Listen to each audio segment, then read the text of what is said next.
Assalamu alaikum wa rahmatullah. A yau za mu yi magana akan equilibrium. Za mu tattauna akan menene moment of a pause. Za mu yi magana akan principles na moment of the pause. Za mu yi magana akan yacce ake calculating ɗin equilibrium. Sannan kuma daga ƙarshe za mu yi magana akan center of gravity, kamar yacce syllabus ɗin Jamb ya bayar. So ina son mu mayar da hankali mu fahimci abin is very simple. Mafiya yawancin candidate suna finding ɗin wannan topic ɗin very complex ko in ce difficult. Amma it is very simple idan ka fahimci yacce abin yake. So ina son mu ba da hankalinmu lallai mu tsaya mu fahimta sannan mu solve questions a tare. Ina son mu tafi a tare yacce za mu fahimta gabaki ɗaya. So kuma zan ɗauke mu a hankali, ba zan yi sauri ba saboda yanayin topic ɗin. Idan ya zamana cewa an yi saurin to za a samu cewa mutane da yawa ba su fahimta ba. So let's start with moment of a pause. Equilibrium dai abin da ake nufi da equilibrium, for any object to be in equilibrium means akwai abin da muke kira da clockwise, anti-clockwise, ko kuma in ce upward forces and downward forces must be equal to 0, ko da summation ɗin su kenan, wanda za mu yi magana akan shi sosai a baya. So now bari mu fara magana akan menene moment of a pause. A moment of a pause, bari mu rubuta, let's say moment of a pause. Moment of force. A moment of a pause, kamar yacce muka gani, is the product of force and the perpendicular distance. Is perpendicular, the distance must be perpendicular. Are we together? That's the only difference between work idan ban manta ba is equal to force times distance. Misali yanzu idan ina da object a nan, I applied my force wajen in yi pushing ɗinsa forward. Daga nan in ya canza ya dawo nan side ɗin, ko kun ga daga nan wajen inda ya fara zuwa inda ya zo ya tsaya a nan shine x ɗina. Sannan ga force ɗina, let's say na yi applying ɗin 10 Newton, ga kuma x ɗina let's say 20 meter. Zan ce na yi work is equal to force times distance, ko, and work ɗina is equal to 10 times 20, which is equivalent to 200 joule kenan, ko sorry, Newton meter. An fahimci me nake nufi, shine work ɗina. Are we together? So kaga wannan is a normal work da muka sani a baya. An fahimta, where we can use the formula of force times distance. And do not forget the SI unit of work is Newton meter. Me yasa? Force is in Newton and distance is in meter. To shi yasa ya zamanto Newton meter. To the same thing as moment of a force. Shi ma moment of a force is the product of force multiplied by distance. Amma wanne irin distance? Shi wannan distance ɗin must be perpendicular. When I say perpendicular, I mean something that forms a right angle triangle. Misali, idan nan ina da force ɗina, sannan kuma ga force ɗina a nan wajen, sannan kuma ga distance ɗina from the pivot ɗin nan, ko ka kira shi da fulcrum as x. To idan kana neman moment na wannan, moment of a force a nan wajen daidai yake da force ɗinka times x ɗinka. Me yasa? Wannan distance ɗin ai perpendicular ne to wannan force ɗin. An fahimta? Me yasa? Ku kalla, idan ka ja nan wajen ai a tsaye ya tafi, nan kuma force ne a nan. To kaga idan kana da force a nan, to kaga nan wajen is perpendicular, ko, to you have perpendicular distance which is x ɗinka. Yanzu for example, idan kana da abu kamar misali sai haka, ko misali ga object ɗinka a nan wajen, wannan let's say force ɗinka ne. Kun ga wannan line daga nan wajen zuwa nan wajen, an fahimci me nake nufi, it's not perpendicular to wannan force ɗin. An gane me nake nufi? To therefore wannan we cannot say moment of a force is equal to force times distance ɗina. Assuming nan is 12, an fahimce ni, 12 meter. From here, from the point to nan inda ya zo, an fahimce ni, let's say a nan wajen ko P ne ko something ko pivot ko something like that. To we cannot say is equal to force ɗina which is force times 12 ɗina. Me yasa? Saboda ai ita wannan 12 ɗin value ɗin nan wajen means distance ɗin nan is not perpendicular to wannan force ɗin. An fahimce ni. Idan ina so lallai ya koma mass is moment ɗina is equal to force times distance, sai dai ya zamanto a tsaye a haka. An gane? In ya taho a tsaye a haka, kaga ai yayi forming ɗin right angle. An fahimci me nake nufi? To wannan shi ake kira da moment of a pause. Moment of a pause is pause time is perpendicular distance. The distance must be perpendicular. Idan ina da pause a nan wajen ne haka, ko? To kaga daga nan wajen zuwa nan wajen is x ɗina, to wannan yayi forming ɗin right angle, an yadda da cewa in ce pause time is distance, pause time is x. But amma yanzu idan for example ga pause a nan wajen which is my pause, amma kuma sai yayi haka, let's say p ne nan wajen. To ai kun ga wannan distance ɗin daga nan wajen zuwa nan, is it perpendicular? It's not perpendicular. So definitely sai mun nemo perpendicular. An gane me nake nufi? Means kaga nan wajen sai mun nemo nan, ko? Wanda zai iya bamu x cos theta kenan. Kun fahimce ni saboda nan akwai zai forming ɗin angle.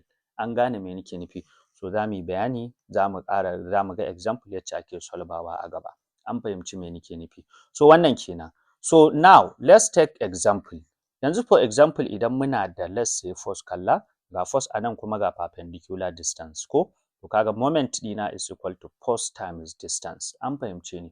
Abinda nake so kuma daga ƙarshe mu magana a nan, the work and the moment of a force they share the same SI unit is Newton meter. They share the same dimensional symbol, iri ɗaya ne. Kowa ya gane me nake nufi? Wannan kenan. So now let's go to the example next. For example, example 1 says, using the diagram below, calculate the moment of the force, ko, of 10 Newton about P. To, mu kalla sosai. What is moment of a force? Abinda zai fara zuwa ma a kenan is the product of force times perpendicular distance. To, is this a perpendicular distance? Wannan abin, mu ga, zan goge nan wajen. Ai nan wajen for example, it's just like ba distance bane ba. An fahimta? Kamar misali, ga dai abin da aka bamu nan, mu da kanmu za mu zana nan wajen ɗin. Kun fahimce ni? Ga dai angle nan an bamu, ko? Kun ga wannan is 30 degree. To abin da nake so mu tuno a nan shine, yanzu idan na tashi zan ce kawai directly is equal to let's say 10 theta times 12 ne? Zai yiwu a haka? Kun ga ba zai yiwu ba. Me yasa? Ba wannan distance ɗin is not perpendicular, ba a haka ya zo ba. Da a ce wannan is 10 Newton, ko? Sannan kuma distance ina perpendicular ne, kamar nan kun ga ya forming ɗin right angle, ko? 90 degree. Kun ga sai aka samu let's say for example ina da 12 meter a nan, ko? Kaga simple zan ce moment ɗina is equal to force times distance, ko? Moment of a force is equal to let's say 10 times 12 ɗina, which is equal to 120. An gane me nake nufi? Kun ga wannan na samo kenan moment of a force ɗina Newton meter. Idan da a ce perpendicular ne. To amma idan muka kalla wannan layin da ya so, wannan jan layin, kun ga ai sama yayi forming ɗin angle 30 yayi, not angle 90. Idan ka kalla nan wajen, idan yanzu ka kalla sosai a nan wajen, za ka ga cewa beside wannan nan ne 90, ko? Kun ga nan ne 90 da na jajja nan wajen ya tafi nan wajen, ko? To amma kun ai kaga P ɗita, ko in ce distance ɗina sama yayi. Kun gane me nake nufi? Means for you to keep the object a nan wajen, object ɗin da yake a nan for example nake yi, nan wajen wannan P ɗin ta yi sama. To kun ga ai wannan distance ɗin means 12 meter ɗin ba perpendicular bace ba, ba a horizontal abu ta tafi ba. An fahimce ni? Ta yi forming ɗin wani angle 30 degree. To kun ga kenan ba zan yi amfani da wannan in ce wai ita ce formula ta ba, kuma in saka 10 times 12 ɗina, ba zai yiwu ba. An fahimta? To me zan yi a nan wajen? Abin da zan yi a nan shine in ƙoƙari in resolving wajen tabbacin na samo menene a nan wajen. An fahimce ni? Kun ga abin da zan samo a nan wajen shine zai bani dama in ce 10 ɗita ta nan times abin da yake a nan. An gane me nake nufi? Wannan kenan. So yanzu mu tuno a lokacin da muke bayani akan vector, ko? Resolution of vector. Mun yi magana akan vector component. Idan abu yana a haka, kun ga ai in dai abu yana a haka, in ban manta ba, mun san yana da vertical direction, yana da horizontal direction. An fahimce ni? Means yana da Vx, Vy da kuma me Vx. In dai ba ku manta ba, a baya mun yi wannan. An fahimce ni? Na ce idan yana da angle theta for example, sai na ce Bx daidai yake da me B cos theta, ko? Ba zan tsaya derivation ba, mun yi a baya. By is equal to me B sin theta, ko? To yanzu a B nan wajen in ka ja shi nan wajen, ai nan ne, nan horizontal, ko? Means horizontal direction ne, muna magana akan Vx kenan. An fahimce ni? To kaga a nan abin da nake magana a nan shine zai zamanto wannan 12 ɗin zai zamanto 12 cos me cos 30. Kun fahimce ni? Idan kuma da nan nake nema vertical component ɗina na sama, sai ya zamanto 12 me 12 sin 30. Are we together? To in dai kun karanta vector kun san mun yi wannan da ni da ku. An gane, in ba karanta ba ka koma baya. To kaga a yanzu na san ina da mai 12 cos 30 a nan. An gane, shine vertical component ɗina nan wajen. To kaga vertical component ɗinka na nan wajen is perpendicular to post ɗinka wannan na ƙasan kenan. To kaga yanzu you are allowed to say you are allowed to say moment of a force. Moment of a force is the product of force and the perpendicular distance. Zaka ce moment of a force is 10 Newton times me distance ɗinka is 12 cos 30. Kowa ya gane wannan. To kaga zaka ce moment ɗinka is equal to 10 times 12. What is your cos 30? In dai baka manta ba mun yi special angle ko? Idan kana da cos 30 nan root 3 ne, nan 2 ne, nan 1 ko? Nan ne angle 30 ko? An fahimce ni, nan right angle. Kuma ka ne ko cos ne. Cos theta is equal to soka adjacent root 3. Kun ga nan ne adjacent ɗinka ko? Root 3 over me hypotenuse over 2.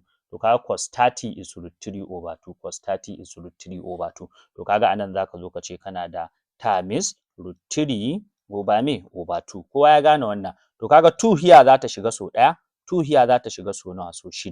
To kaga kana da mass ɗinka is equal to 10 times 6. An fahimci me nake nufi? Sannan root 3. Are we together? To kaga nan wajen zai zamanto moment of a force ɗinka is 10 times 6 which is equal to 60 root 3. An fahimce ni, zai zamanto Newton meter. Wannan ita ce amsarka, don understand. Insha Allahu na san kun fahimci wannan, as long as ka fahimci inda na dosa. Kun ga me yasa ba mu amfani da 12 ɗin nan alone ba, saboda wannan line is not perpendicular. And when we are talking about to calculate the moment of the force, the distance must be perpendicular. Not ko the distance must be perpendicular. It must be perpendicular. Are we together? Perpendicular. An gane wannan. So wannan kenan. So let's go to the next principle of moment. To, abinda nake so mu fahimta anan, wannan abin yana da matuƙar muhimmanci kuma shine dukkanin sauran calculation ɗin da zamu yi a gaba. So don haka lallai mu tsaya mu fahimci me principles of moment ya ce. Muna da laws wajen guda 3 ko 4, amma the most useful one wanda muka fi amfani da shi as a secondary level shine waɗannan guda 2. Zan yi bayanin kowanne. Me principle of moment ya ce? Kan mu manta a moment muke magana har yanzu. An fahimci me nake nufi? Yanzu for example sai aka ce the principle of moment said that when a body is in equilibrium, idan body yana in equilibrium, an fahimce ni? To akwai condition ɗin da dole sai ya cika zai zama at equilibrium position. Me nake nufi da body ya zama at equilibrium? Means babu movement. The movement of that body is 0. Are we together? The movement of that body is 0. Means one side cannot, ba zai iya me ba, side ɗaya ba zai iya rinjaya side guda ɗaya ba. An gane me nake nufi? Let's say for example, idan nan ina da maybe meter rule over or something like that. Idan na sa pivot a nan wajen, an gane, wannan my right hand side zai rinjayi my left hand side ya yi nan, ya yi ƙasa ko ya yi nan wajen. An fahimta? Amma yanzu idan na sa shi a tsakiya, to nan side ɗin left hand side ɗina the same thing as right hand side ɗina, wannan object ɗin zai zama at an equilibrium position. Kowa ya gane? It will not move to the right and it won't move to the left. To kun ga kenan the fulcrum here, ko ka kira shi da pivot, wannan abin da nake ja kenan, is what keeps the object to be in equilibrium position. Kowa ya gane me nake nufi? So wannan shi ake kira da equilibrium. So abin da nake so mu fahimta anan shine, for any object to be in equilibrium position, the sum of upward forces is equal to the sum of downward forces. Abin da nake so mu gane anan, lallai ka fahimci wannan law ɗin me yace. Sum of upward forces daidai yake da sum of downward forces. Let's say ina da F1 a nan wajen, ina da F2 a nan wajen, ina da F3 a nan wajen, sannan ina da F4 a nan wajen. To for this object, let's say wannan object ɗin is meter rule ne. Force ɗaya, wani force ya riƙe shi ta sama, wani force ɗin ya riƙe shi ta ƙasa. Ga wasu force ta sama again, ga wani force ɗin a ƙasa da wannan force 3 da force 4 a ƙasa. Kun ga force 1 da force 2 suna jan object ɗin ta sama, sannan post 3 da post 4 suna jan object ɗin ta ƙasa. An gane me nake nufi? To me law ɗin ya ce, the sum of upward posts, duk post ɗin da ka tara shi na sama means F1 plus F2, ai shine sum. In aka ce sum, addition kenan. The sum of upward post, post 1 plus post 2 daidai yake da me? Post 3 plus post 4. Are we together? Me nake nufi a nan shine, idan da post 1 is equal to 20 Newton, post 2 is equal to, let's say, 10 Newton, to post 3 must be, let's say, for example, 26 Newton plus 4 Newton. Are we together? To kaga anan kana da 30 Newton is equal to ƙasa ma kana da me? 30 Newton. To wannan object ɗin zai zamanto at equilibrium position. Means saman post na sama ba zai ja shi yayi sama ba, ko ƙasa posts na ƙasa ba zai ja shi yayi ƙasa ba. Are we together? To a jarabawa shine zaka ga, for example, an baka irin wannan, an fahimce ni, sai a ce ba a san post ɗin nan ba. Let's say for example, post 1 is 20, post 3 is 40, post 4 is 20. To kaga, for this object to be in equilibrium position, an fahimci me nake nufi, what will be the post ɗin da zan sa a nan wajen? What will be the x? An gane me nake nufi? To kaga anan abinda zaka ce shine, for upward posts, post na saman su, summation ɗinsu kaga shine 20 plus x ko is equal to me downward posts, which is equal to 40 plus me 20 ko. To kaga nan kana da 20 plus x is equal to me 60 ko. To kaga x is equal to 60 minus 20 ko. To kaga s ɗinka is equal to me 40 Newton. Do you understand? To kaga x ɗinka a nan wajen is equal to 40 Newton. Are we together? To kai checking ka gani. Idan ka tashi yin checking, ka tara posts na sama, ka tara posts na ƙasa. In dai post na sama daidai yake da post na ƙasa, to wannan object ɗin da aka haɗa masa waɗannan posts ɗin, to zai zauna at equilibrium position, ba zai motsa ba, ba zai yi sama ba, ba za a rinjaye shi a ƙasa ba. Saboda me? Posts ɗin da suka riƙe shi ta sama ɗaya ne da posts ɗin da suka riƙe shi ta ƙasa. To wannan object ɗin is in equilibrium position. Kowa ya gane wannan rule ɗin?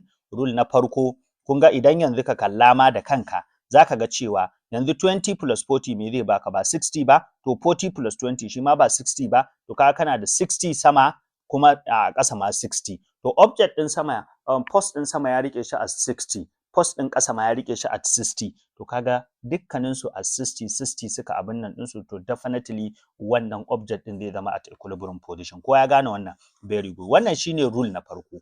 Ko upward posts, summation of upward posts, sum of upward posts is equal to summation of me downward posts. Shine rule na moment na farko. Sannan mu je na biyu. Na biyu sai ya ce, for an equilibrium to be, for an object or body to be in equilibrium position, the sum of clockwise moment about a point is equal to sum of anti-clockwise moment about the same point. Me nake nufi da nan wajen? Mu ɗauki wannan, let's say, as a meter rule. Kun fahimci me nake nufi? Let's say a nan wajen ina da mass ɗina, which is equal to 20. Sannan ina da pivot a nan wajen. Sannan ina da wani mass ɗin a nan wajen, which is equal to 20, let's say equal to 40. An gane me nake nufi? The distance between here to the pivot, kun gane, duk lokacin da ka zo ana maka maganar ka nemo moment of a post, ka fara tunanin at wanne point ɗinka, at wanne moment, at wanne point ɗinka za ka ɗau distance ɗin. Kun gane me nake nufi? For example, ba za ka ce wannan abin, yanzu for example, bari in ɗan ƙara zana mana wani abu a nan gaba. Yanzu idan na janyo shi nan wajen, kun gani object ɗina, ko? Yanzu meter rule ɗin gabaki ɗaya, tsawon meter rule kap ɗinta, in dai kuka ji an ce meter rule, to meter rule tsawonta kap ɗinta is 100. To sai aka ce an samu mass daga nan wajen zuwa nan wajen 20 centimeter. An gane me nake nufi? 20 centimeter. Pivot kuma daga nan wajen zuwa nan is 30 centimeter ko? To kun ga daga nan zuwa nan wajen duka, for example, daga nan zuwa nan duka, ko? Let's say daga nan wajen zuwa nan wajen, an fahimce ni, daga nan wajen zuwa nan duka, daga nan zuwa nan wajen is let's say 20. To kun ga daga nan zuwa nan wajen zai zama to me 30. Me yasa na raba shi haka? Ku tsaya ku kalla. Let's say for example, the length of the meter rule gaba ɗaya 100 ne. To kun ga inda meter rule ta zamanto ta yi balancing at 50 ta yi balancing. Kun fahimci me nake nufi? Kun ga nan 20 ne, nan 30. In ka haɗa 20 plus 30 ba 50 zai baka ba? To kaga nan side ɗin gaba ɗaya 50 ne. Nan ma side ɗin right hand side ɗinka gaba ɗaya 50 ne because 20 da 30 ne a nan wajen. To, yanzu for example sai a ce ku nemo object ɗin nan ana so ya zama at an equilibrium position, amma ba mu san meye wannan mass ɗin ba. An gane? Ko kuma let's say ban san meye wannan distance ɗin ba. In cire wannan distance ɗin as an example. Na cire wannan distance ɗin. Kun gani ko? Ban san meye nan ba. Amma dai na san daga wannan mass ɗin abin da ya baya ko is 30 centimeter. Kowa ya fahimci me nake nufi? To yanzu ya za a yi ka nemo wannan x ɗin for example. So sai kai amfani da sum of clockwise moment is equal to summation of anti-clockwise moment. Kan mu manta a ƙarshe me aka ce clockwise ko da anti-clockwise. Wannan shine clockwise, wannan shine kuma anti-clockwise ko anti-clockwise. Amma a ƙarshe sai aka ce moment. Nan ma aka ce me? Moment. To me nake nufi da moment ɗin? First term is perpendicular distance. In ɗauki clockwise moment, in ɗauki clockwise da kuma me anti-clockwise, amma kuma me na moment means in ɗauki post ɗin shi da kuma me distance, perpendicular distance kenan. To mu tsaya mu kalla mu gani. Yanzu for example a nan, idan na zo na ce wannan is clockwise moment, yanzu zan ce force, assuming nan 40 Newton ne, nan ma 20 Newton ne. An fahimce ni? To, zan zo sai in ce to, wannan 20 Newton ɗin tawa, sum of clockwise moment gashi anan, clockwise moment shine wannan ko? To misali yayi nan, for example. Wannan 40 ɗin zan ce force ɗina is 40 times perpendicular distance, wannan distance ɗin ba zai gaya min. Yanzu idan ka ce 40 ko? Ai ga daga nan point ɗin 40 yake ko? Means ga force ɗin 40 nan ko? 40. To nan zan yi, nan abuna zai kalla, ku kalla. Nan abuna zai kalla ko kwa nan zai kalla? Inda zai kalla ba nan baya zai kalla ba. Me yasa? Inda direction ɗina na distance zai kalla, duk inda pivot yake nan direction ɗina na distance zai kalla. Kuma babu ruwana da wani direction outside my force. For example, yanzu kalla, ga 40 a nan wajen 40 Newton ko? So, ina son moment of a force, force times distance. To wanne distance? Daga ina zan ɗauki distance ɗin? Daga nan farko zan ɗauka? Assuming daga nan zan ɗauka in ce 30, kun gane, plus x 30 plus x, sai in ce 40 times 30 plus x, kun ga ba zai yiwu ba. Kun gane me nake nufi?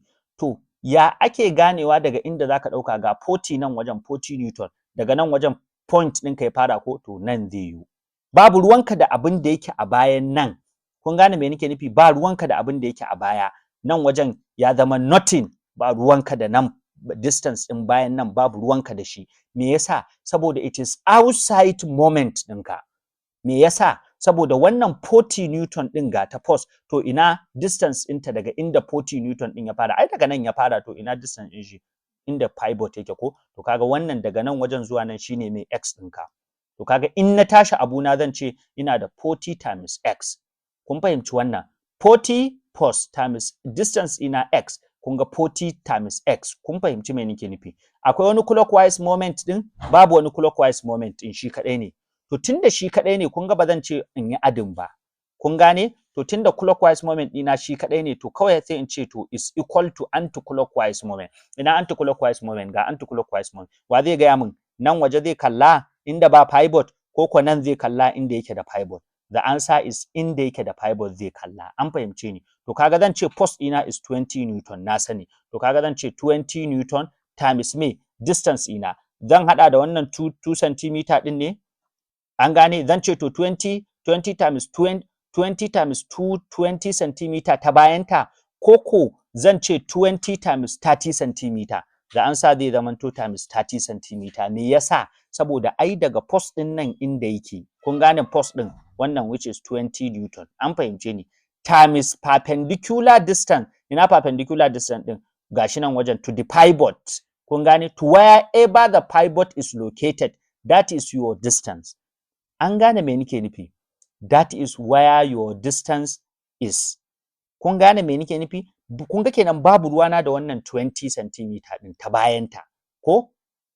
Da a ce wannan mass ɗin 20 a nan yake, kowa ya fahimci me nake nufi. To kun ga definitely in na tashi zai kalli nan, tunda pivot ɗina ai gashi nan a tsakiya ko. To kun ga zan ce nawa ne distance ɗin zai fara tun daga point ɗin nan ya taho har pivot. To distance ɗina 20 plus 30 shine zai zama 50. To kaga a nan wajen zan cire 30 sai in saka 50. Idan da a ce 20 ɗina a farko take.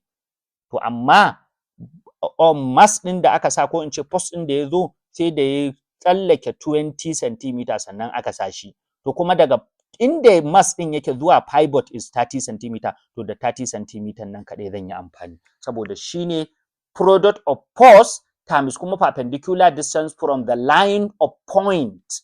Ai me nake nufi da line ɗin? Line ɗin gashi daga point of the daga point of force ɗinka to the where the object ɗin ya mai balancing, means where the fulcrum is or where the pivot is or where you take the moment. From where you take the moment is from here, from your pivot or from your fulcrum. Kun gane wannan insha Allah. So wannan shi ake kira da me? Moment of a force, means the summation of clockwise moment is equal to the summation of anti-clockwise moment. Wannan shine abu na farko. Sannan abu na biyu sai aka ce the sum of upward forces is equal to the summation of downward forces. An gane wannan? So wannan kenan. So a most of the jarabawa ko in ce questions za ku ga an ba mu abu guda biyu. Akwai forces ɗin guda biyu ko? Maybe for example akwai reaction force P, akwai reaction force Q a nan wajen. Shi ma force ne. An gane me nake nufi? Sannan akwai mass a nan wajen. An fahimci me nake nufi? Daga nan wajen zuwa nan duka. Daga nan wajen zuwa nan ƙarshe is let's say a ce 5 meter ne duka. To ga mass a nan wajen which is equal to 20 Newton. To kun ga wannan ko? Kun fahimci wannan. So yanzu for example idan aka ce ina neman reaction force, me nake nufi da reaction force? Kun ga wannan force ɗin ai ƙasa yayo ko? Direction ɗinsa ai ƙasa yayo. 20 Newton ne, kamar object ne ko meter rule ce take a nan wajen, sai force of 20 Newton yayi ƙasa ya danna ta ko? To wannan abin nan ɗin is not in equilibrium position. Kun fahimci me nake nufi? It is not in equilibrium. To since it is not in equilibrium means tana motsi, means ɗaya ya rinjaye ɗaya. Wannan meter rule ɗin ba a equilibrium position ɗinta take ba. To kuma muna son mu nemo ta tsaya at a horizontal direction, means kada ta tsaya kar ta movement, kar ta juya ko kar ta wani abu. Ta tsaya a equilibrium ɗinta. To kun ga muna buƙatar wasu force, ga wasu force nan da force P da force Q. Ana buƙatar mu san value ɗinsu domin su riƙe wannan mitar ta zama a equilibrium position ɗinta. Kowa ya fahimce ni? To kun ga a nan wajen muna da 20 Newton wanda yayo ƙasa. Shi ne abin da ya rinjayi wannan meter rule ɗin ta yi ƙasa. Yanzu so nake in samu wasu force guda biyu.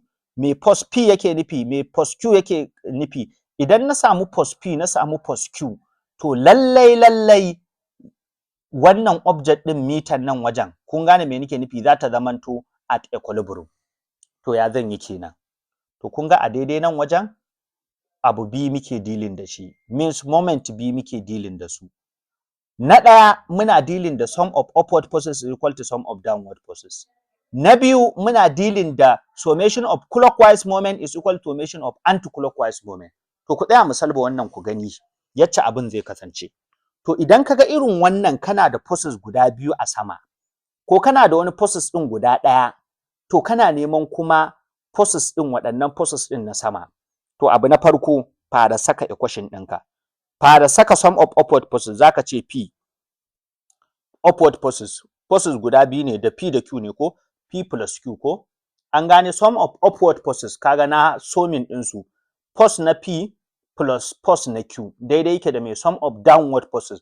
Downward force ɗinka wannan shi kaɗai ne which is 20 Newton is equal to 20 Newton. Kun gani ko? Kun ga sai ka ce equation 1. Kowa ya gane wannan? Very good. To sai kuma ka dawo sai kai magana akan kan mu manta da P da Q muke nema. To tunda da P da Q muke nema, a nan wajen babu yacce za a yi mu iya nemo P da Q ko? Tunda P is unknown, Q ma is unknown. To dawo law na biyu na moment, me yace the sum of clockwise moment about point is equal to sum of anti-clockwise moment about the point, about the same point duka. To yanzu yes, na yadda da cewa zan iya nemo clockwise moment and anti-clockwise moment anan. To amma ta yaya zan yi? While kuma babu pivot, no pivot. No pivot here. Ballantana in gane cewa at a moment, take moment at point pivot ɗina, assuming akwai pivot a nan wajen, to zan ce in nemi pivot ɗina a nan wajen, to duk wani distance da zan nemo, zan ɗauki force gashi na 20 Newton times distance zuwa pivot. Zan ɗauki Q na Q ɗin nan times distance zuwa pivot. Zan ɗauki P ɗin nan times distance zuwa pivot. To yanzu ba pivot ɗin kwata-kwata, ba pivot. An gane me nake nufi? An gani ko? Ba pivot. To if there is no pivot, ya za a yi kenan in iya amfani da wannan sum of clockwise moment about a point is equal to sum of anti-clockwise moment about a point? To amsar ita ce, za ka yi taking moment, sai ka ce yanzu tunda ba pivot, now taking moment at me, at P, ko kuma taking moment at me, at Q. Kowa ya gane wannan? Ai saboda dole sai ka yi taking moment ko dai P ko Q, sannan za ka gane in ka ɗau force P, to wanne distance za ka yi amfani da shi zuwa wanne point. Yanzu in na yi taking moment a P, ku tsaya ku kalla. Mu fara taking moment at P. In na ce taking moment at P yanzu, kaffa ku rikice, is very simple. In dai ka gane bayanin. Abin da yasa zan yi taking moment at P saboda ba pivot anan, ba pivot a ko ina, ba pivot wanda zan ce yayi balancing din wannan abin nan din at wannan point din. Kowa ya gane wannan? To tunda babu wannan pivot din, sai kai taking moment, ko ka ce P, kai taking moment at P, ko ka ce kai taking moment at Q, duk wanda kai zai baka daidai. Kowa ya fahimci me nake nufi? To for example, idan kai taking moment at P, to kaga force na P, therefore kana yin taking moment at P, to force na P zai zama 0 kenan. To kaga nan force ɗinka na nan wajen, to kaga at wannan point ɗinka ne kenan zaka ɗauki mai distance ɗinka. Kamar yanzu nan wajen ya zama kamar pivot ɗinka kenan. Duk wani force da zai ɗauki distance, perpendicular distance ɗin shi zuwa ina zai zo, zuwa wannan point ɗin zai zo. Kowa ya gane wannan? Very good. Idan ne taking moment about Q at Q, to Q ta zama 0. To yanzu force ɗin wannan zai kallo inda nan yake. Bari kada mu rikice, mu fara ɗaukar taking moment at P ɗin. To yanzu na yi taking moment at P, P ta zama 0 ko, force na P ya zama 0 ko. To yanzu force na Q zai yi ina, zai kallo nan. Means zai ɗauki distance tun daga inda yake force ɗin nan zuwa ina, zuwa ƙarshen nan. Kun ga 5 meter kenan. Kowa ya gane wannan? Excellent. To saura wanne force muke da shi, ga wani force ɗin a nan wajen, which is 20 Newton. To shi kuma 20 Newton ina zai kalla? Nan zai kalla, ba nan zai kalla ba. A'a, ina zai kalla? P zai kalla. Kun ga kenan nan zai kallo. Kowa ya gane? Inda distance, inda na taking moment ɗina P kenan. To amma in na ce 20 moment ɗina times wanne distance zan sa? 5 ɗin zan sa a nan? Ba 5 zan sa ba. Me yasa? Ai 5 duka ya haɗa tun daga nan wajen har zuwa ƙarshe nan.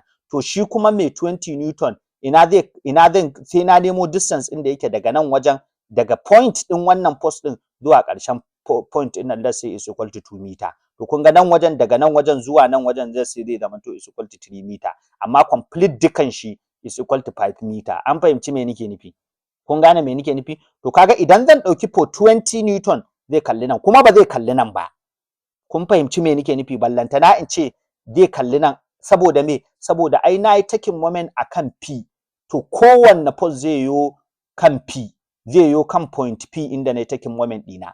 To kaga kenan yanzu in na tashi abuna, zan ce to yanzu zan ce for example clockwise moment is equal to anti-clockwise moment. What will be your clockwise moment? Ga wannan nan. Kun gan shi ko? What is your Q? Zaka ce Q force ne ai, times distance ko, what is the distance from the Q to pi to inda na yi taking moment ɗina, from the Q zuwa inda na yi taking moment ɗina har zuwa nan. Ai kun ga duka distance in is 5 meter ko. To kaga zaka je Q times 5. Kowa ya gane wannan? Kaga ka gama da moment na Q. To akwai wani force din, akwai wani. Wanne ne? 20 Newton ne. To 20 Newton nan zai kalla, ba nan zai kalla ba. Ina zai kalla? inda ne taking moment dina p ne taking moment dina zai kalli nan. To in na tashi zan ce is equal to ko anti-clockwise moment ko. To what is the force? The force is 20. What will be the distance? Zan ɗauke shi ne daga nan wajen zuwa ƙarshen nan? A'a. Me yasa? Saboda ai point na me force ɗin nan wajen ya fara daga nan ne. To daga nan kuma zuwa point inda ne taking moment is 2 meter. Kun ga 2 meter ne ko? To kaga zai zama to only 2 a nan. Kowa ya fahimci wannan? In Allah ya yarda. Ko?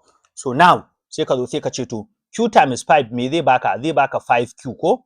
Is equal to 20 times 2 me zai baka? Zai baka 40 ko? To kaga over 5 kenan. Nan over 5. Therefore this cancel this. Therefore q ɗinka is equal to 40 over 5. Kun fahimci me nake nufi? Wannan shine me? Shine value ɗinka na me? Na wannan moment ɗin. Shine value ɗinka na me? Na force ɗin wannan q ɗin. Kaga ka samo force na wannan q ɗin. Kowa ya fahimci me nake nufi? Kaga ka samo me? Force yanzu na q.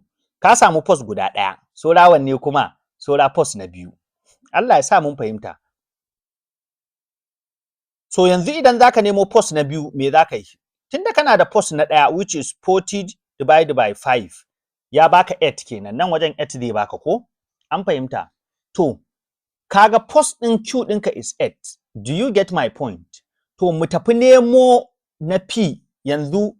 Ai da kai taking moment shine ya baka dama ka iya nemo ka ɗauki p point ɗin p is 0 ko ka iya nemo q ɗinka is 8 ko? To substitute the value of q a equation 1 yanzu. Kowa ya gane me nake nufi? To kaga zaka ce p plus q is equal to 20 newton ko? To p ɗinka is what? Baka da ita kake nema. Plus q ɗinka is what? Is 8 which is equal to 20 ko? To kaga zaka ce me? Kana da p is equal to 20 minus 8 ko? Therefore p ɗinka is equal to nawa? Zai baka 12 newton. Do you get my point?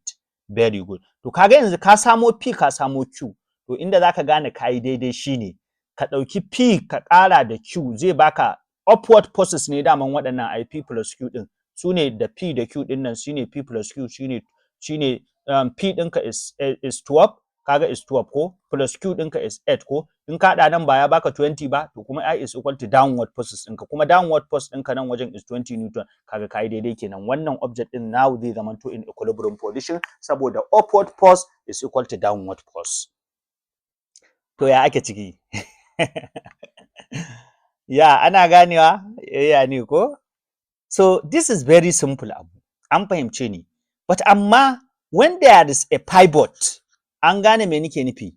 Let's say for example akwai pivot a waje. To kaga you don't need to worry wajen taking moment about p ko taking moment about q. Kuma na faɗa kowanne zaka iya ɗauka. In ka ce taking moment about q yanzu to q ɗin za ta zamanto 0. An gane ko? To da Allah mu fahimta. Principle of moment ya ce summation of upward force is equal to summation of downward force. An fahimce ni ko?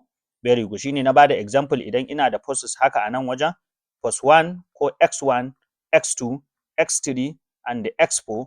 Kun ga upward force is equal to downward force zan ce x1 plus x2. Summation saboda an ce sum shi yasa nayi adding ko? Summation of upward force kun ga na ada forces da suke a sama is equal to summation of downward forces which is equal to x3 plus me x4.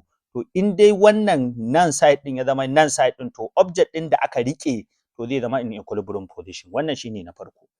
Sannan na biyu nayi magana akan me? Nayi magana akan the sum of clockwise moment is equal to sum of anti-clockwise moment ko? Nace idan yanzu ina da force a nan wajen ko daga nan wajen is 2 meter ko? Daga nan wajen is let's say is 3 meter ko? 3 meter. An fahimta? Nan wajen pivot dina. Daga nan wajen zuwa nan let's say is 5 meter ko? To yanzu for example ina da force a nan which is x ko? To kun ga in na tashi a nan wajen zan ce summation of clockwise dole ya kalli nan wajen saboda ga pivot din nan wajen ko? Dole shi ma ne ya kalli nan wajen saboda ga pivot din nan inda yake ko? To kaga in na tashi zan ce me a nan wajen let's say is 10 newton. To kaga zan ce 10 newton times me? Distance ɗina moment daman aka ce force times perpendicular distance na nan ko? Zan hada da 2 din nan? A'a ba zan hada da ita ba saboda me? It is outside the me? Moment ɗina ko? Tunda daga wannan point ɗin object ɗin ya fara which is 10 newton to zai yi ina inda pivot yake kaga 3 newton kenan. An fahimci me nake nufi? to kaga anan wajen kana 3 newton sai ka ce 10 newton times nawa times 3 is equal to nan fa kana da x times me 5 kaga tunda daga nan wajen is 5 wallahi alhamdu kaga nan kana da 5 kadai to kaga zai zamanto kana da me 30 is equal to 5x kowa ya fahimce ni over 5 this cancel therefore s is equal to 6 newton do you get my point wannan shine so this is this about this so now let's quickly move to the calculation ko mu je calculation ko let's go next term example 1 says anan zan koya muku yacce ake fitar da diagram wallahi in baka iya fitar da diagram din nan ba zaka dinga lafta hauka ne kowa ya fahimce ni so lokacin da ka fitar da diagram na equilibrium to ka salba equilibrium din in dai ka fitar da shi daidai to ka salba shi shine kawai dan haka to mu natsu mu ga ya zamu mu salba wannan for example yanzu a body of mass 58 gram is suspended body ne of mass 58 gram is suspended at the 20 centimeter mark a uniform meter rule to bari mu baku wani abu in gaya muku wani abu in dai kuka ji an ce uniform meter rule to ku sani cewa center of gravity ɗinta means mass of wannan object ɗin ana samun shi a ina a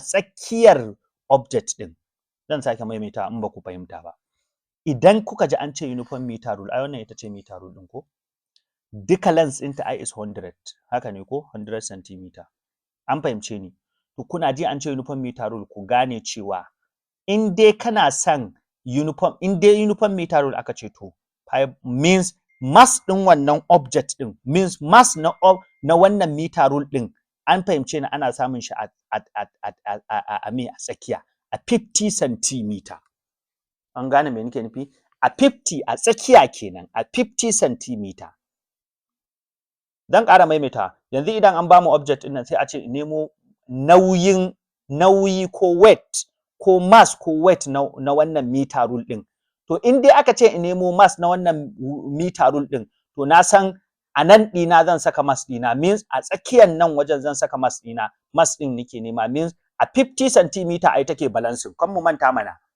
yanzu idan ka zo ka ɗauki meter rule ɗin in dai komai nata kalau yake in dai ka saka ta a let's say fulcrum kana da fulcrum ko wannan kamar pivot ɗin kun fahimci me nake nufi ka sa meter a nan wajen ko in dai nan wajen inda ka sa ta is 50 centimeter kun gane me nake nufi rabi kenan to za ta tsaya at equilibrium position kowa ya gane wannan to in kana so ka nemo weight ɗinta in dai kana so ka nemo weight na wannan object ɗin to a wannan point 50 centimeter ɗin za ka nemo shi to kun ga kenan in aka ce mu nemo determine the mass of the meter rule in kana neman mass of the meter rule ka sani a tsakiyar wannan point ɗin za ka ja ka nemo mass ɗinka shi kake nema yanzu shi kake nema a nan kowa ya gane wannan wherever we see meter rule uniform meter rule to muna magana akan me in dai meter rule ne to mass ɗinta zai kasance a tsakiya kenan kowa ya fahimci me nake nufi mass ɗinta yana a ina a tsakiya mass ɗinta yana a ina a tsakiya an fahimci me nake nufi which is 50 centimeter to amma idan ya zama na cewa a cikin question ɗinmu sai ba a ce mana uniform meter rule ba ko kuma a gaya mana wani object ne amma ya yi balancing a kaza an fahimci me nake nufi wata meter rule ɗin in ta guntsule daga gefe kun fahimce ni ba za ka iya samun mass ɗinta at 50 ba sai ka iya samun mass ɗinta maybe at 48 for example in ka sa shi a 48 za ka ga ta tsaya car tsayin daka to kaga wannan meter rule ɗin is not uniform when we say uniform it is a constant means the meter rule does not have any abun nan ba ta da wani problem in tana da problem to shine in ka sa ta a 50 sai ka ga ba ta yi balancing ba an gane to wannan kenan abinda nan muka fahimta a ɗan bayanin nan da ne na gano cewa meter rule tana da tsawon 100 cm duka gaba ɗayanta kun gane to don haka in a jaraba an ce mana an saka object 20 cm away from the meter rule from one end in na lissafa daga nan wajen zuwa nan wajen an ce min is 20 cm ne an samu mass a nan wajen kun fahimci me nake nufi which is let's say 40 newton for example to kun ga daga nan wajen zuwa nan sai an gaya ma an ce maka 80 ne 80 cm ne ai dole ka sani kowa ya gane wannan kowa ya fahimta let's say for example sai a ce to meter rule ce sai aka ce ta yi pivoting a 48. An fahimci me nake nufi? Daga nan wajen zuwa nan is 48 ko? Daga nan wajen zuwa nan is 48 ko? Kun ga nan kana da 48 cm. Sai an gaya maka nan wajen zai zamanto ragowar place din na can side din zai zamanto 52? Ba sai an gaya maka ba, ka san is 52. To kaga daɗin sanin cewa meter rule tana da 100 meter centimeter kenan. Kowa ya fahimci me nake nufi? So wannan kenan. So abu na biyu da na faɗa na ce uniform meter rule. Idan ina magana akan uniform meter rule aka ce in nemo mass na wannan uniform meter rule din. To in ina son in nemo mass na wannan uniform meter rule din in saka abun nan ɗina mass ɗin da inke nema a tsakiya nan wajen ya zama 50. To kun ga daga nan wajen zuwa nan wajen is 50, daga nan wajen zuwa nan wajen is 50 making 100. In ina neman mass ɗin nan wajen to definitely anan zan samu mass. Maybe za a iya bani pivot anan ko a bani pivot anan. In aka bani pivot anan wajen to in ina neman moment of a force nan zai kalla. In aka bani pivot anan part ɗin, in ina neman moment of a force ɗina times distance nan zai kalla. An gane insha Allah. To wannan kenan. So now yanzu sai mu zo mu salba wannan magani. A body of mass 58 gram. Wannan muna da body ne, mass yana da mass 58 gram. Is suspended, aka sa shi a 20 cm mark of a uniform meter rule. Mun san meter rule tana da me? Tana da tsawon me 100. Mu zana ta. An gane me nake nufi? Ko sai aka ce a body of mass 58 gram is suspended at 20 cm from here to here, let's say is 20. To kun ga daga nan zuwa nan wajen is 20. Kowa ya fahimce ni 20 cm. An gane? To kun ga nan wajen aka sa mass ɗin ko? Is suspended as 58 gram. Kowa ya gane? Kaga za ka sa 58 gram ɗinka anan. Daga nan wajen zuwa nan is 58, anan aka samu mass ɗinka. Ko? The meter rule is adjusted to pivot until it settle horizontally. Sai aka yi adjusting ɗin meter rule ɗin da pivot. To amma until it is settled horizontally at 40 cm. To kaga pivot, an sa pivot yanzu. Ko? To amma sai ta settling at 40 cm. Kun ga daga nan wajen zuwa pivot ɗinka is 40 cm. Kowa ya gane me nake nufi? Ko? Inda ta settling da aka zo aka sa abin nan ɗin nan is 40 cm. Kowa ya fahimta?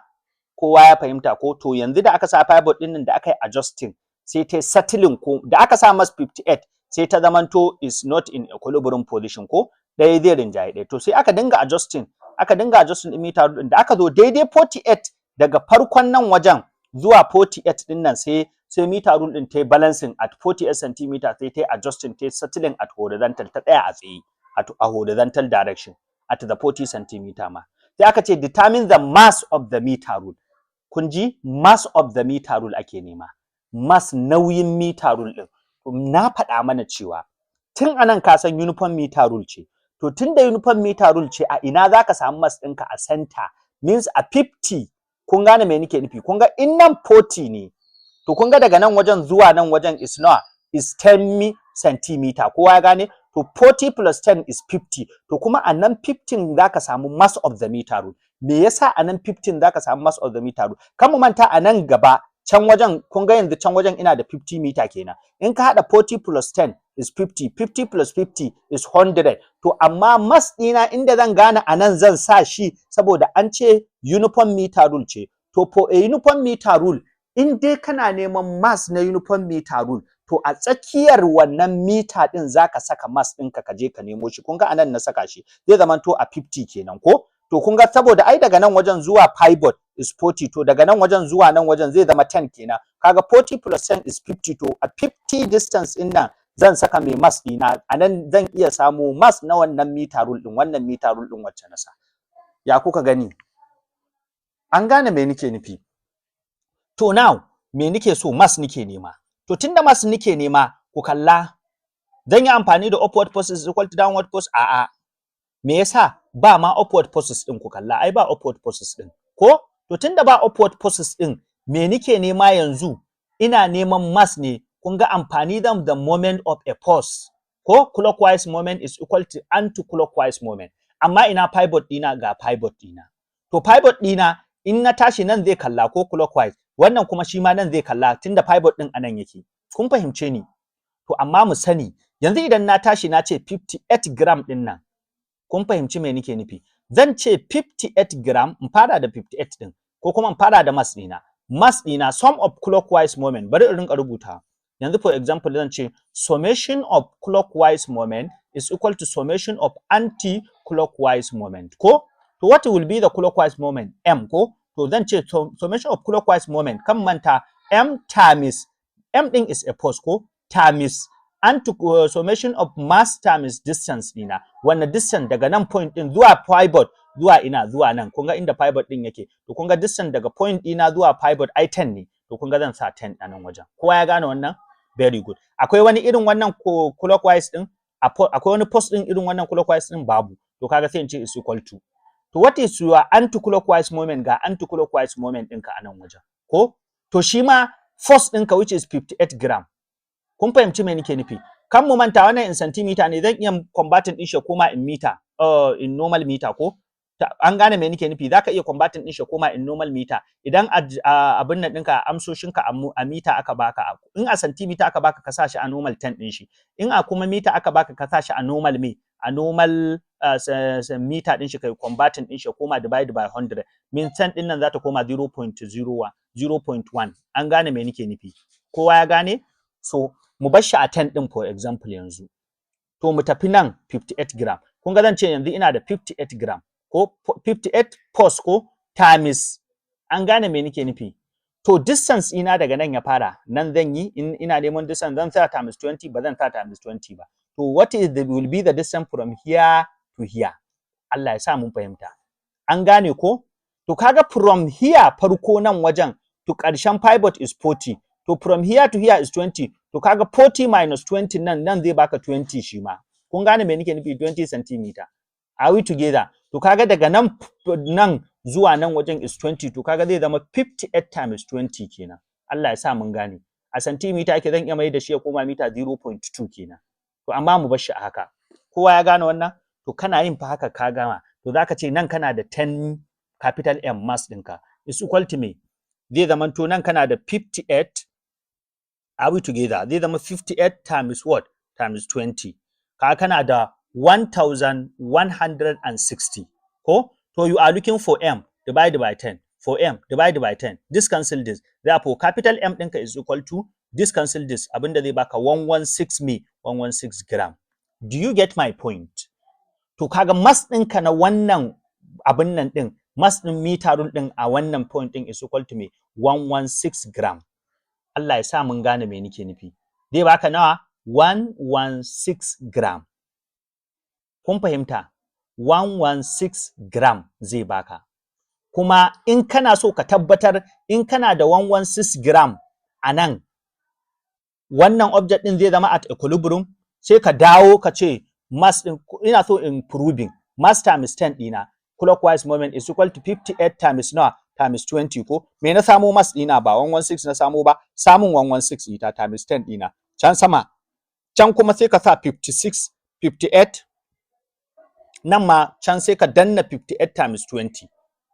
58 times 20 nan zai baka 1160 ko? Nan kuma 116 times 10 zai baka shi ma 1160. To 1160 can ma side ɗin is equal to 1160. Kaga clockwise moment is equal to me anti-clockwise moment. 1160 is daidai yake da 1160. Nan side ɗin daidai yake da nan side ɗin. Therefore, wannan object ɗin must be in equilibrium position, ba zai motsa ko ina ba kuma ba wani waje da zai rinjaye shi. Kowa ya gane wannan? Wannan is just like na yi proving ne. Are we together? So let's go to example. An gane wannan insha Allah. Let's move to the next example. Kun ga yacce ake fitar da me? Fitar da zane. Bari mu ga yacce za mu kak wani equilibrium ya wahalar da kai ko ya tsorata ka. Ka tsaya ka fahimci abin ka fitar da zanen shi. Kana fitar da zanen shi zaka san me zaka yi amfani da shi. Example 2 says a uniform bar 15 meter long. To kun ga bar ne yanzu. Kamar misali zai sai wani ɗan ƙarfe ne yana da 15 meter long. To ɗauki 15 meter long ka gani. Let's say duka girman shi is 15 meter. An gane me nake nufi? Is 15 meter long ɗinsa. Balance on a pivot placed at its midpoint.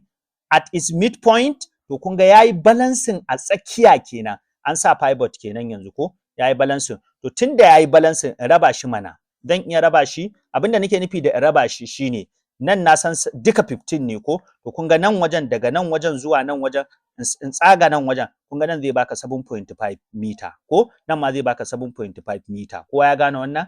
mun gane 7.5 plus 7.5 zai baka mai 15 meter to duka ba din is 15 meter to tunda 7.5 meter ne nan ma 7.5 meter ne in kai adin ɗinka zai baka 15 meter to kuma an ce daman yayi balancing a tsakiya at midpoint to kaga na sa pivot ɗina kowa ya gane a boy of mass 55 kilograms sit on one arm of the bar at a 0.5 meter away from the pivot mu rike wannan sai wani yaro mai nauyin 55 kg ya sitin a gefe guda ɗaya of the bar at a point a wanne point ya sitin 5 meter amma away from the pivot in na ce away from the pivot zan fara irgan ne daga nan wajen from here to here in ce 5 nan zan ce daga nan wajen zuwa nan wajen is 5 meter a'a ba zan ce ba haka aka ce from one end ba haka aka ce away from the pivot to tunda away from the pivot aka ce irgata za ta fara daga pivot din zaka fara irgar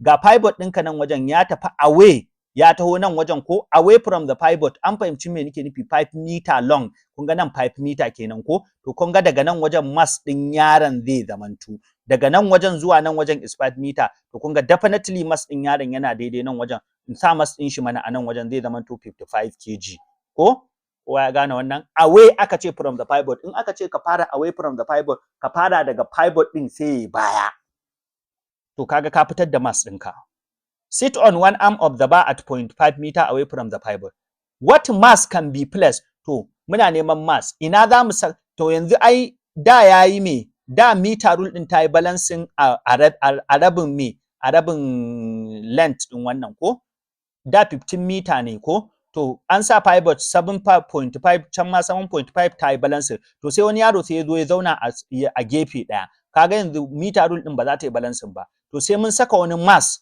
what mass can be placed ina za mu saka mass din can be placed ina za mu saka wani mass din ko 2 meter away from the other end of the bar to kun ji me aka ce away from ina away from the pivot aka ce a'a away from the other end of the bar to kaga da haka aka ce away from the pivot zan irga 2 meter daga nan wajen zuwa nan wajen in ce 2 meter an fahimce ni sai in ja mass dina kowa ya gane to da haka aka ce away from the pivot kenan amma haka aka ce away from the other end to kaga daga other end nan ne other end sai in irga 2 away kun fahimci me nake nufi to kun ga nan wajen dina zan saka mass dina wanda shi nike nema capital M dina ita ce ban sani ba a nan wajen to amma daga nan wajen zuwa nan wajen is 2 meter an fahimce ni to kun ga yanzu na gama zane na to in na gama zane na yanzu ya za in nemo wannan mass din Allah ya sa mun fahimta to idan zan nemo mass din nan the same thing clockwise moment ina zai kalla nan ga pivot dina wannan ina zai kalla nan ga pivot dina inda ya tafi ko sannan kuma perpendicular distance ina na wannan mass dina post dina zai taho nan wajen zuwa pivot an fahimta to amma nawa ne da 7.5 ne duka har ƙarshen nan wajen to amma yanzu an cire biyu daga nan wajen kun ga nan wajen daga nan wajen zuwa nan zai zama 5.5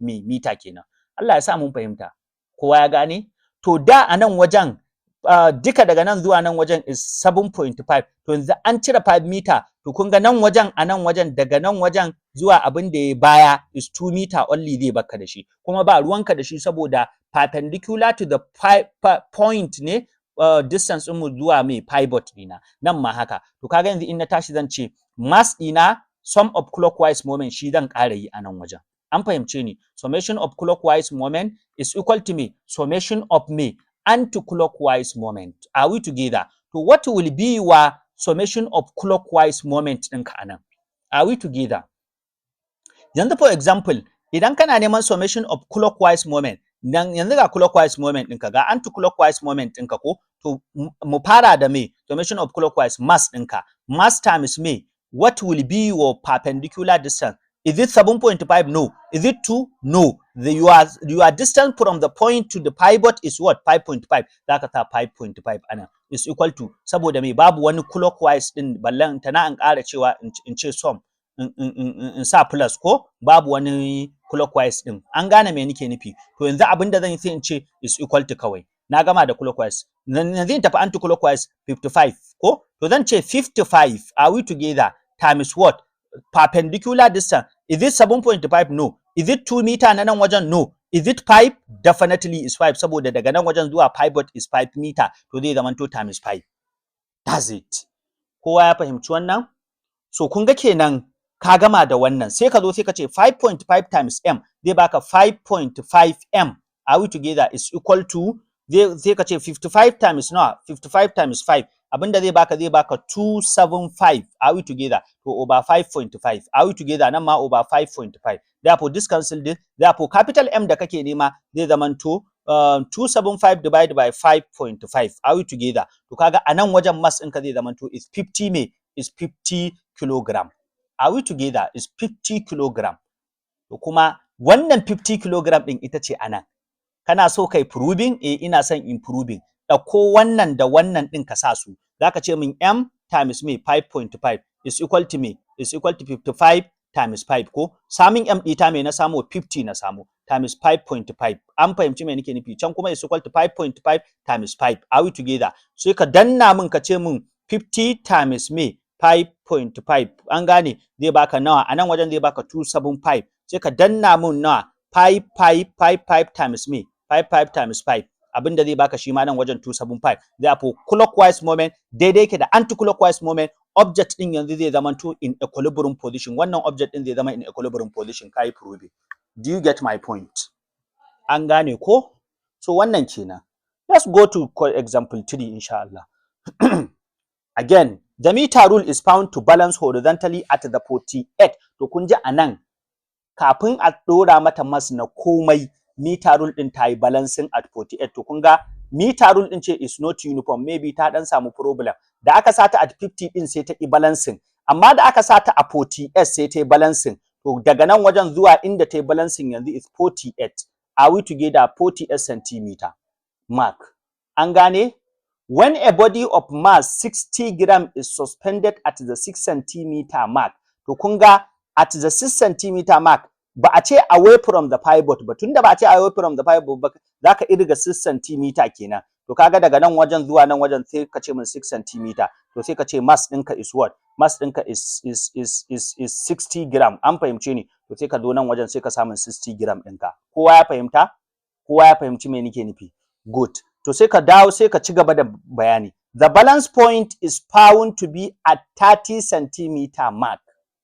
An gane me nake nufi? The balance point is found to be at 30 centimeter mark. To balance point ɗinta bacin an sa mass ɗinta. To nan wajen in goge wannan pivot ɗin ko? Ba shine ya kamata in sa ba.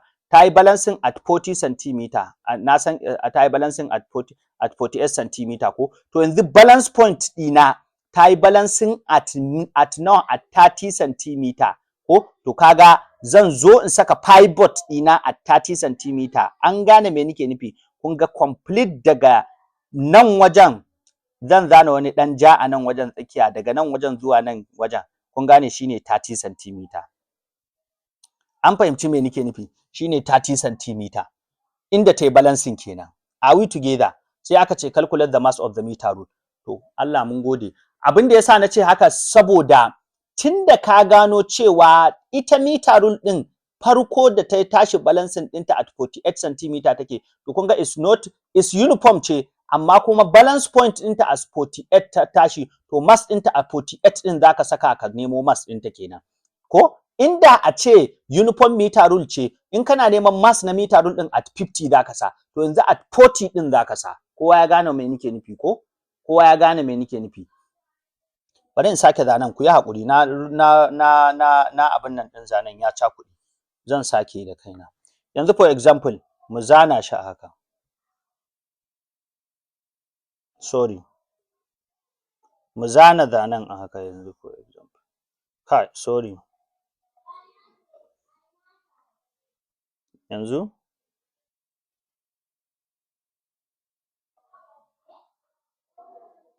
Wannan shine meter rule ɗin.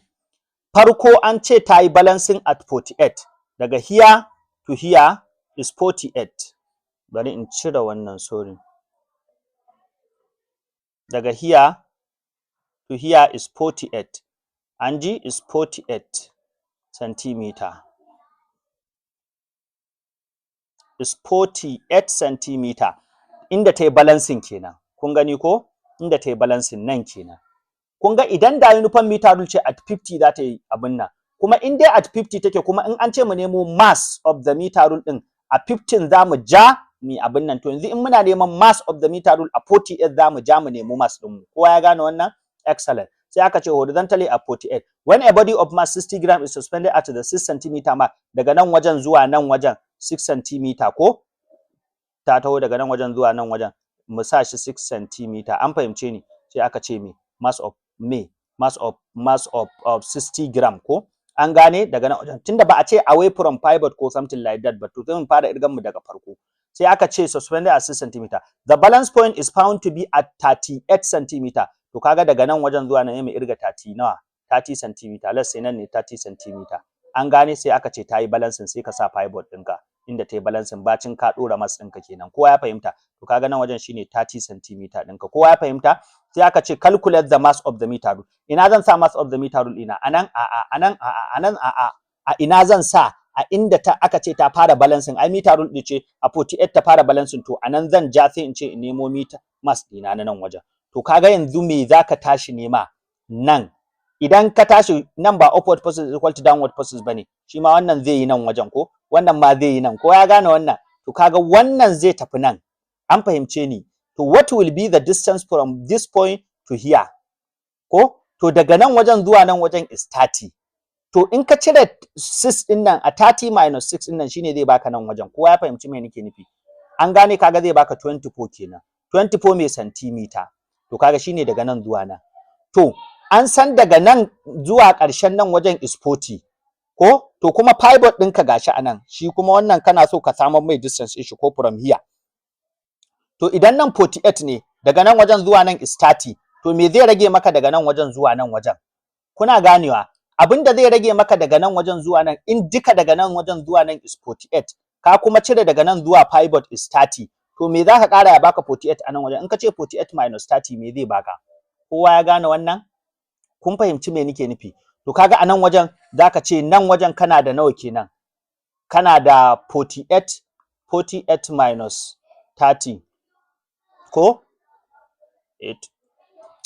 Sai ka ga simple calculation, abin nan 48 minus 30, abinda zai baka 18 ko? To kaga kana da 18 a nan wajen, 18 centimeter.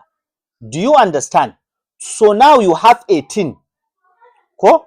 To tunda kana da 18 a nan, ka san shine abin nan ɗinka daga nan wajen zuwa nan. To shi kuma wannan daga nan wajen zuwa nan. To me za ka yi? Kawai sai ka yi amfani da clockwise moment is equal to anti-clockwise moment. Ku kalle yadda abubuwan suke zuwa wa mutum da sauki. Summation of clockwise moment is equal to me summation of anti-clockwise moment ko? What is your clockwise moment? Za ka ce mass ɗinka times 18 is equal to me. Kan mu manta, in a centimeter ne za ka iya mai da shi ya koma in meter by dividing by 100. Idan ka kalli option ɗinka kaga over 100 point in meter ne, to duk waɗannan distance ɗin ka mayar da su ka ce over 100, nan zai baka 0.06, nan zai baka 0.24, nan zai baka 0.18 ko? To sai nan sai ka ce to wannan 60 ko? 60 times nawa? Times 24. Za ka haɗa da wannan 6 ɗin? A'a, saboda away take ko? To wanda ya tafi perpendicular to pivot, so times 24, za ka sa 24 a nan. Kowa ya gane? To m times 18 zai baka 18m is equal to 60 times 24. Are we together? To sai ka danna, me zai baka 60 times 24. 60 times 24 will give you 1440 ko? Over nawa? Over 18. Over nawa? Over 18. This cancelled. Therefore m ɗinka is equal to 144 divided by nawa? Divided by 18. Kowa ya gane? Zai baka 80 kenan. Nan kana da 80 mai 80 newton. To wannan mass ɗinka is equal to 80 mai 80 gram kai. Inda a gram duka muka ɗauke shi. To is equal to 80 gram. Kowa ya fahimci wannan? So wannan kenan. In ka ga dama kai me? Kai proving da kanka zai baka the same answer. Let's move to equation nawa? Equation example 4. Wannan example 4 ɗin very simple ne, amma kuma it will be a little bit difficult. So amma kuma ba wahala tunda nayi bayanin irin shi a baya. A beam PQ pivoted at P. To kun ga an ce pivoted at P. To alhamdulillah, tunda muna da pivot mun san duk inda muna clockwise moment is equal to anti-clockwise moment ɗinmu mun san inda za shi ko? Wannan zuwa nan zai taho ko? Carries a lot of 80 newton, ga lot nan 80 newton ko? As shown below, calculate the effort. Wannan effort ɗin ake nema. To in ba mu manta ba, ku kalla sosai. a nan wajen muna da force guda biyu. Ga effort can na can wajen means reaction force. Upward forces din nan, upward wannan upward force din. Kun gane me nake nufi? Sannan kuma da downward force din nan which is 80 Newton. To abinda muke so yanzu mu nemo meye E din nan, meye effort din nan wajen, what will be the effort here? Are we together? To if that is the case now, we know wannan force din zai kalli nan saboda ga pivot din mu at P. Kun ga wannan P din reaction force na P is 0 saboda ga ma pivot tun nan muna da pivot ba sai mun ce in ban manta ba a baya na yi magana akan taking moment at what? At P. Therefore, P is equal to 0 ko? Sai mu ɗauki E mu tafi da ita can mu ɗauki Y ta 80 Newton ta kalli can mu ɗauke shi a matsayin pivot. Sai na ce to in ba pivot kenan. To yanzu da akwai pivot gashi a pivot ɗinka a nan wajen. To yanzu kaga 80 Newton za ya yi nan ya kalli inda pivot yake ko? Sannan E za ta yi nan ita ma haka ne ta kalli can inda pivot yake. To kaga zaka ce summation of clockwise moment is equal to summation of anti-clockwise moment. Do you understand? Tom, now what will be your clockwise moment? Mu fara da let's say fara da E din. What will be your E? E times the distance from E ko to the pivot nan kenan. To kaga ya hada daga 2.5 da kuma 0.5. Kowa ya gane wannan? Tunda ai distance din tun daga nan ya fara har zuwa nan inda P din take. Ai pivot din ga pivot din a nan wajen. Kun gane? To kaga distance din shi, force din shi is E times distance din shi 2.5 ga kuma 0.5. Kowa ya gane? To kaga zai zamanto 2.5 plus 0.5 sai ka fara adding din su. To kaga anan wajen mu fara ka fara cewa 0.5 plus me 2.5 ko is equal to anti-clockwise moment. Wannan dauki wannan for example. Kowa ya fahimta? Which is me 80. 80 times me times 2.5 a'a. Ba za mu dau times 2.5 ba saboda ba pivot ya kalla ba, ina point daga inda ya fara daga nan to zuwa ina zuwa nan wajen what will be the distance is to 0.5. Therefore kaga 0.5 ne anan ɗinka. Kowa ya gane wannan. To kaga anan wajen zaka ce kana da 0.5 plus me 2.5. 0.5 plus 2.5 ya baka 3. To anan wajen kana da 3E kenan is equal to can kuma kana da nawa 80 times na 0.5. 80 times 0.5 zai baka mai 40 a nan wajen. To kaga over 3. Therefore E ɗinka is equal to 40 divided by 3. Abinda zai baka 13.3. Wannan shine me? Wannan shine E ɗinka na nan wajen. Kowa ya fahimta? Very good. To wannan shine E ɗinka na can. To kaga ka nemo E ɗinka na nan wajen. Ya kuka gani abin very simple. So it's very, very simple. We should take note of this, inshallah. Let's move to the next. Now, a uniform beam PQ of mass 20 kg. Beam ɗin gabaki ɗaya gashi nan, beam ɗin gabaki ɗaya yana da 20 kg. Ga beam ɗin nan wajen, kun gan shi? Wannan mai farin gashi nan beam ɗin gaba ɗaya yana da 20 kg. An gani yana da 20 kg. An fahimci me nake nufi? A uniform beam ko yana da 20 kg and the length 5 meter. To tunda yana da 5 meter length to kuma uniform aka ce, to kun ga kenan definitely abinda nake so mu fahimta shine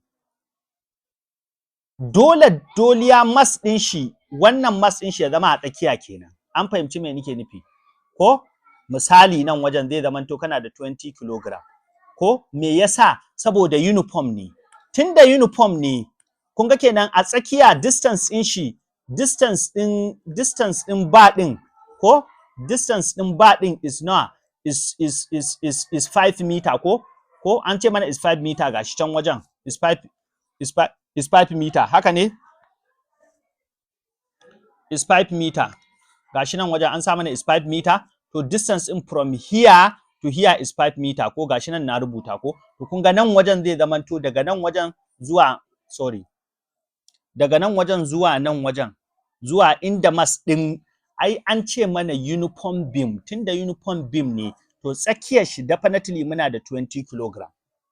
To tunda uniform ne anan zai yi balancing, anan mass din shi yake, anan weight of the object yake ko saboda me weight din ai yana center na object din ko means center na me zan ce center of gravity din shi is 20. Kuma in ban manta ba a uniform beam a uniform meter rule na yi bayani na gaya mana idan a uniform meter ne in za mu nemo mass na object din a 50 zai kasance kenan a tsakiya kenan to haka shi ma wannan tunda uniform beam ne PQ daga P waɗannan P din da kuka rinka gani da Q din nan duk forces ne zan zo kansu yanzu mu fara gamawa da menene uniform beam din PQ mass yana da 20 to tunda yana da beam din ne yake da 20 to kaga mass din shi is 20 fara ja masa inda mass din shi yake gashi nan a tsakiya kaga nan is 2.5 can ma side din is 2.5 daga nan wajen zuwa can side din is nawa 2.5 kowa ya gane wannan very good to kaga tsakiyar shi inda beam din yake anan mass din shi yake to kuma mun samo mass din shi is 20 kg kowa ya gane wannan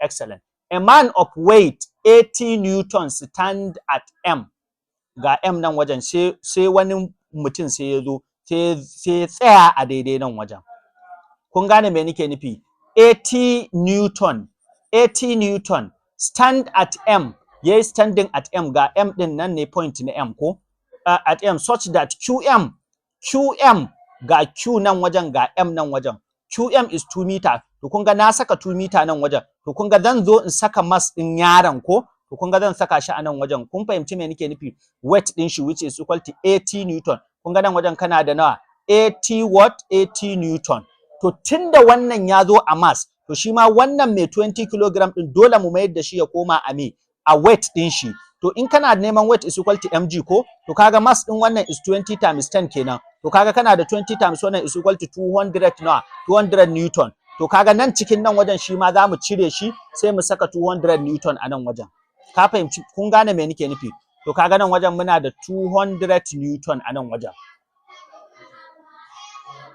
kun gane me nake nufi therefore we have 200 newton here to nan kuma muna da 800 newton kun ga ya tashi daga mass din shi which is 20 ya koma newton saboda shi ma wannan yana da newton din shi sai na mamayar da su newton kowa ya gane wannan to kan mu manta daga Q zuwa P is 2 meter ko distance din shi an fahimci me nake nufi to mu je gaba the reaction at P and Q respectively are yanzu reaction na wannan to kun ga ku kalla sosai a nan wajen muna da P and Q reaction force kan mu manta ga mass na object yayi ƙasa da weight din shi ya danna wannan meter rule din ta yi ƙasa ga mass na wannan yaron shi ma ya danna wannan meter rule din ta yi ƙasa definitely wannan object din is not in equilibrium position ba a horizontal equilibrium yake ba kowa ya gane to yanzu so nike in nemo wasu forces guda biyu da P da Q waɗanda idan na haɗa su da P da Q ɗin nan waɗanda in na nemo P ɗin nan na kuma nemo Q ɗin nan su ne suke supporting ɗin wannan object ɗin wannan Q ɗin ya ɗaga shi wannan P ɗin shi ma da value ɗin shi ya ɗaga shi da waɗannan na saman da wannan na ƙasan sai su making ɗin wannan object ɗin ya zamanto at equilibrium position isa idan ban manta ba law of moment of a force is equal to me sum of upward forces in ka tara P da Q daidai yake da sum of downward forces which is 200 da kuma 800 kowa ya fahimce ni amma a yanzu ban san meye P ba ban san meye Q ba kuma ba zan iya guessing in san meye P ba kuma in san meye Q sai na nemo to kuma tambayar tawa anan ita ce na yadda zan je in nemo P da kuma in nemo Q yanzu ina at what point zan nemo P and at what point zan nemo Q akwai pivot anan ku ce min babu inda akwai pivot zan ce da wannan Q din da wannan P din da wannan 200 newton din da 800 newton din nan duk za su juyo su kalli inda pivot yake kuma su applying din clockwise moment is equal to anti-clockwise moment mu nemo value din mu da muke nema to yanzu ba pivot to tunda babu pivot ya zan yi kenan abinda zan yi anan shine sai in yi amfani in yi iya bakin kokari na wajen ganin cewa nayi taking moment akan P ko nayi taking moment akan Q abinda ne mana bayani kenan a baya kowa ya fahimci me nake nufi so therefore in zan yi taking moment akan P a yanzu ko zan yi taking moment akan Q in ne taking moment akan P to P din za ta zama 0 to sai in dauka kamar pivot dina yanzu akan P yake in ne taking moment akan Q to Q din za ta zama 0 sai in dauka kamar pivot dina a Q yake therefore abinda zai faru a nan wajen zai zamanto P ɗita mi taking moment akan P now me sa take moment at P to in na ce P is equal to 0, kun fahimci me, take moment at P, therefore P is equal to 0. To kun ga anan yanzu komai nawa zai kallo kamar zan ce to yanzu pivot ɗina zai kallo nan. To kun ga Q ɗina za ta yi nan ta kalli inda pivot take. Wannan 200 ɗin nan za ta yi nan ta kalli inda P ɗin nan take. Wannan H Newton ɗin za ta yi nan wajen ta kalli inda wannan take da kuma distance ɗinsu. Kowa ya gane wannan? To bari mu ga idan za mu iya salbawa. An fahimta? So now mu salba amma mu fa sani mu san wani abu. A nan wajen muna da condition guda biyu wanda ya zo a haɗe. Upward forces is equal to downward forces, ɗaya kenan. Sannan anti-clockwise moment is equal to clockwise moment is equal to anti-clockwise moment, na biyu kenan. Kowa ya fahimta? To yanzu mu fara rubuta equation ɗinmu na farko. Sum of upward forces is equal to sum of downward forces, P plus Q is equal to downward forces is 2,200 plus 800. Kowa ya gane? Therefore P plus Q is equal to 200 plus 800 zai baka 1,000. 1,000 ko sai ka sa equation 1. Kowa ya fahimci wannan? To yanzu kan mu manta P da Q muke nema. To sai mu tafi equation na biyu. Sum of anti-clockwise moment is equal to me clockwise moment. Kowa ya gane? To yanzu mu ɗauki wannan a Q ɗin nan. To zan ce yanzu Q ɗita times nawa? Q ɗita za ta zamanto tun daga Q har izuwa wanne? Har izuwa distance na ina? Har izuwa distance nan wajen nawa ne distance ɗin? 2.5, 2.5, 5 kenan ko? To kaga Q times 5 zai zamanto. Kowa ya gane wannan? Akwai wani irin wannan? Babu. Ko? To saura waɗannan guda biyun da wannan duk kuma anti-clockwise moment ne. Clockwise moment ne. To kaga zaka ce is equal to ko? To wannan 200 Newton ɗin zaka ce shine force ɗinka 200 Newton times nawa? Times distance ɗinta daga ina ya fara daga nan wajen zuwa ina zuwa nan wajen kun ga 2.5 kenan. Zaka sa 2.5. Kun gane me nake nufi? Ka gama da 200. Akwai wani ga wani shi ma anti-clockwise ya tafi ko? To kaga za a clockwise ya tafi ko? To kaga zaka ce plus shi ma ko? To sai ka ce 800 ko times na distance ɗin shi daga ina ya fara daga nan wajen zuwa ina? Zuwa nan wajen. Kowa ya gane? To amma kuma baka san distance daga nan wajen zuwa nan nawa bane ba. Kowa ya fahimci me nake nufi? To amma normally ka san daga nan wajen zuwa nan wajen, daga nan point ɗin zuwa nan point ɗin is 2 meter. Haka ne? To kuma daga nan wajen zuwa nan wajen is 2.5 tunda shine rabin shi ko? To ka cire 2.5 ko? Ka cire 2 a cikin 2.5 me zai baka da shi? Kana da 1.5 to nan zai baka da 1.5. Ka ada 1.5 plus 2 zai baka 2.5. Therefore sai ka ce to daga nan wajen zuwa nan wajen is 1.5. An fahimci me nake nufi? To amma ba a nan ai pivot din yake ba ko? To daga nan wajen zuwa ina ya tafi har ƙarshe zuwa nan wajen. To ka kana da 2.5 ta nan plus 1.5 na nan wajen. Shine zai baka force din nan 800 Newton times 1.5 plus 2.5 shine distance ɗinka perpendicular zuwa inda ka ɗau moment ɗinka, inda kai taking moment about P. To kaga a nan wajen kana da nawa kenan? Kana da 2.5 plus na plus 1.5 a nan sai ka rufe. Kowa ya fahimta? Harka taku. Do you understand? It's very simple, right? Okay. We have 5Q a nan wajen. You have 5Q a nan is equal to. So now, zaka ce 200 multiplied by what? 200 multiplied by 2.5. 200 multiplied by na 2.5. Kaga anan wajen kana da 500 anan wajen. Kowa ya fahimta? Sannan plus 8 ka fara 2.5 plus 1.5 zai baka nawa?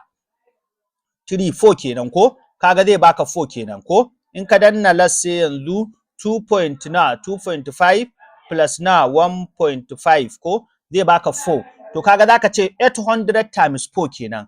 Kaga zaka ce times 4 anan wajen. To kaga anan wajen kana da nawa? 320. Kowa ya fahimce ni? To kaga kana da 5Q anan wajen is equal to 320 plus nawa? Plus 500. Are we together? Kaga zai baka da nawa? 3,700. To kaga over 5 anan. Kaga nan ma over 5. Do you understand? This one cancel this one. Therefore kana da Q is equal to 3,700 divided by 5. Kaga divided by 5 abinda zai baka kana da 7,400. To kaga Q ɗinka is 7,400. Do you get my point? So now you found out Q. So let's substitute the value of Q into our equation 1. To sai ka dawo sai ka ce to you have P an gane plus Q ɗinka is equal to 740. An fahimce ni 740 is equal to 1,000. Shine equation ɗinka na farko. Kaga kai substituting in Q. So therefore P ɗinka is equal to 1,000 minus 740. Kowa ya fahimta? To now kaga kana da 1,000 minus 740 minus 1,000 ko? to kaga kana da 200 and nawa 260 kenan, to kaga kana da P is equal to nawa 200 and nawa and 60, to kaga Q ɗinka therefore finally zaka ce Q ɗinka is equal to 740 ko, and the P ɗinka is equal to 260. Do you get my point? To P ɗinka a nan wajen sai ka ta is equal to 260 and the Q ɗinka a nan wajen is equal to nawa 740. Do you understand? So now ku kalla da kyau ku gani. Do you get my point? To calculation ɗina yayi daidai? In har calculation ɗina yayi daidai, to yanzu upward forces in ka tara P da Q, abinda P da Q in ka tara su haka shi ma downward forces ɗinka 200 da 800 zai baka. To ka kalkula ka gani. Yanzu ka danna min 260 plus 740 me zai baka? 260 plus 740, it will give you 1000. Do you get my point? Are we together? The same thing, ka zo ka danna min 200 na ƙasan nan, 200 plus me 800, it will give you 1000. So now your object is now in equilibrium position. Kaga equation din mu yayi daidai kuma calculation din mu yayi daidai. Do you get my point? So wannan shine in Allah ya da mun fahimta kuma mun gane. So let us quickly move to the next example, which is example 5. Example 6, right? So example 6 is very simple but a little bit difficult. It is not difficult, it's very simple. Na faɗa mana cewa idan ina da object a haka a tsaye, to dole yana da vertical component, yana da horizontal component. An fahimce ni? To a irin wannan example ɗin kuma in muka kalla me muke da shi? Yanzu a nan wajen tension force muke son mu nemo, ga tension force ɗin. Duk in dai kuka ga irin wannan ya ja, to farko mai yadda shi a tsaye kawai ya koma force ɗin da yake a vertical, means upward forces kenan. Yanzu idan zan mai da wannan nan wajen ya koma a vertical, kan mu manta kawai abin da zai zama t sin theta zai zama, shikenan t sin 30 kenan zai zama. An fahimce ni? Idan da nan nike nema vertical shine zai zama t cos theta, ko means t cos 30 kenan. An gane? To tunda ba wannan nike nema ba, horizontal nike so ya koma, to kaga wannan tunda a haka ya tafi, to ina so ya koma kawai normal a tsaye. To kuma in dai ina son na tsayen vertical, component na vertical a nan wajen in ban manta ba ai shine t me t sin theta. Component na horizontal wanda muka yi a baya ai t cos theta ne ko? In na horizontal nake so zai zama cos theta, in na vertical nake so zai zama sin theta ko? To kun ga wannan zanen na nan wajen zai tashi daga wannan dogon sai ya koma a tsaye. An gane me nake nufi? Sai ya zama t cos theta. Yanzu da wannan t cos theta zan yi amfani. Kowa ya fahimce ni? An gane ko? To falillahi alhamdu. Yanzu tunda na san ina da wannan, zan iya goge nan wajen, in goge shi nan wajen kada ma ya rikita ku. Kun fahimce ni? Har da titar ba ruwana da ita yanzu. Kun gane? Duk lokacin da kuka irin wannan abin a haka da angle, kawai kuma yadda shi a tsaye ya koma t sin theta, sai ya zama t sin angle din da aka baka, shikenan. To yanzu ga pivot ɗinka ko? To yanzu wannan post din zai kallo nan wajen ya taho nan, shi ma wannan post din zai kallo nan wajen ya taho nan. An fahimce ni? To kaga idan kana neman t a nan wajen, kaga clockwise moment is equal to anti-clockwise moment. Summation of clockwise moment is equal to summation of anti-clockwise moment. Are we together? To abin da zai faru a nan shine, to kaga idan ka ɗauki t sin theta, zaka ce t sin 30, are we together? T sin 30. Do you get my point?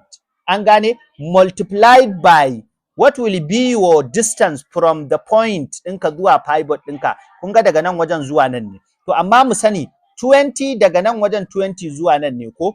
Normally daga farkon nan wajen zuwa ƙarshe is 80 ko? To daga nan wajen zuwa nan is 20. To yanzu mu distance ɗin da muke nema daga nan kawai zuwa nan muke nema.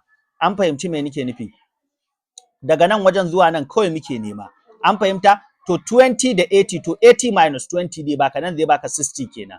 Kowa ya fahimce ni? 60 cm. In kaga dama ka mai da shi in form of me meter divided by 1000 divided by 100, zai baka 0.6. Kowa ya fahimta? To kaga zan wajen zaka ce times 60 is equal to anti-clockwise moment, wannan kenan shi kuma. Kaga zaka ce 3. Are we together? Zai zama 3 times nawa?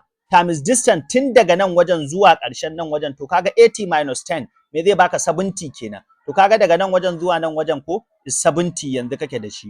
Ba za ka ɗauko ka ce 80 bane, saboda ai kaga ka bar wata 10 a baya a nan wajen. Daga farkon nan zuwa nan ne 10 nan, ba to banda wannan 10 ɗin ko? to kaga daga nan wajen zuwa ƙarshen nan wajen shine zai baka 70 ko to kaga nan wajen kana da 70 to 3 times 70 kenan zai baka an gane to in baka manta ba what is sin 30 sin 30 is equal to 0.5 to kaga kana da t kun fahimci me nake nufi 0.5 t times 60 an fahimci me nake nufi is equal to 3 times 70 an gane zai baka 210 kenan ko to kaga zai zama 3 times 70 which is equivalent to 210 here you have 210 sai ka ce 0.5 times 60 to kaga 0.5 times times 60 a nan wajen zai baka nawa 30 to kaga kana da 30 t kenan is equal to me 210 over over 30 kun fahimci me nake nufi nan ma over zai baka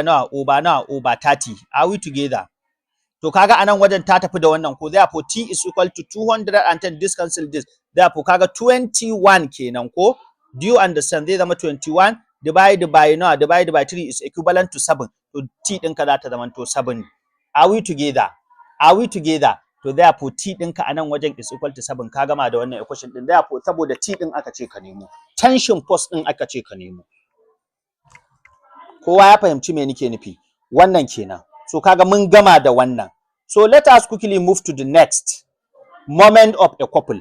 Moment of a couple is simple an fahimce ni the same thing ne as moment of a force. The moment of a couple is defined as the product of one of the force din biyu ne and the perpendicular distance ko in kaga force wani anan kaga wani force din anan kaga distance kawai is moment of a force times distance ka dau force guda daya ga example na anan nan 15 newton nan ma 15 newton what will be the moment of a couple yana da force biyu therefore kaga zaka ce moment of a couple ko force is equal to me 15 times 0.75 are we together so therefore moment ɗinka is equal to abin da ya baka shine amsa kun gane me nake nufi zai zama to 15 times 0.75 ko 0.75 is equal to 11.25 an gane me nake nufi zai baka 11.25 newton meter kan manta da unit wannan kenan let's move to the next triangle of forces triangle of forces bari mu ga guda nawa ne 1 2 3 4 kai bari mu karasa su duka ba wani jira mu yi su duka kawai insha Allah the principle of triangle of force is applied to solve problems in which three forces act on a body to keep it in equilibrium.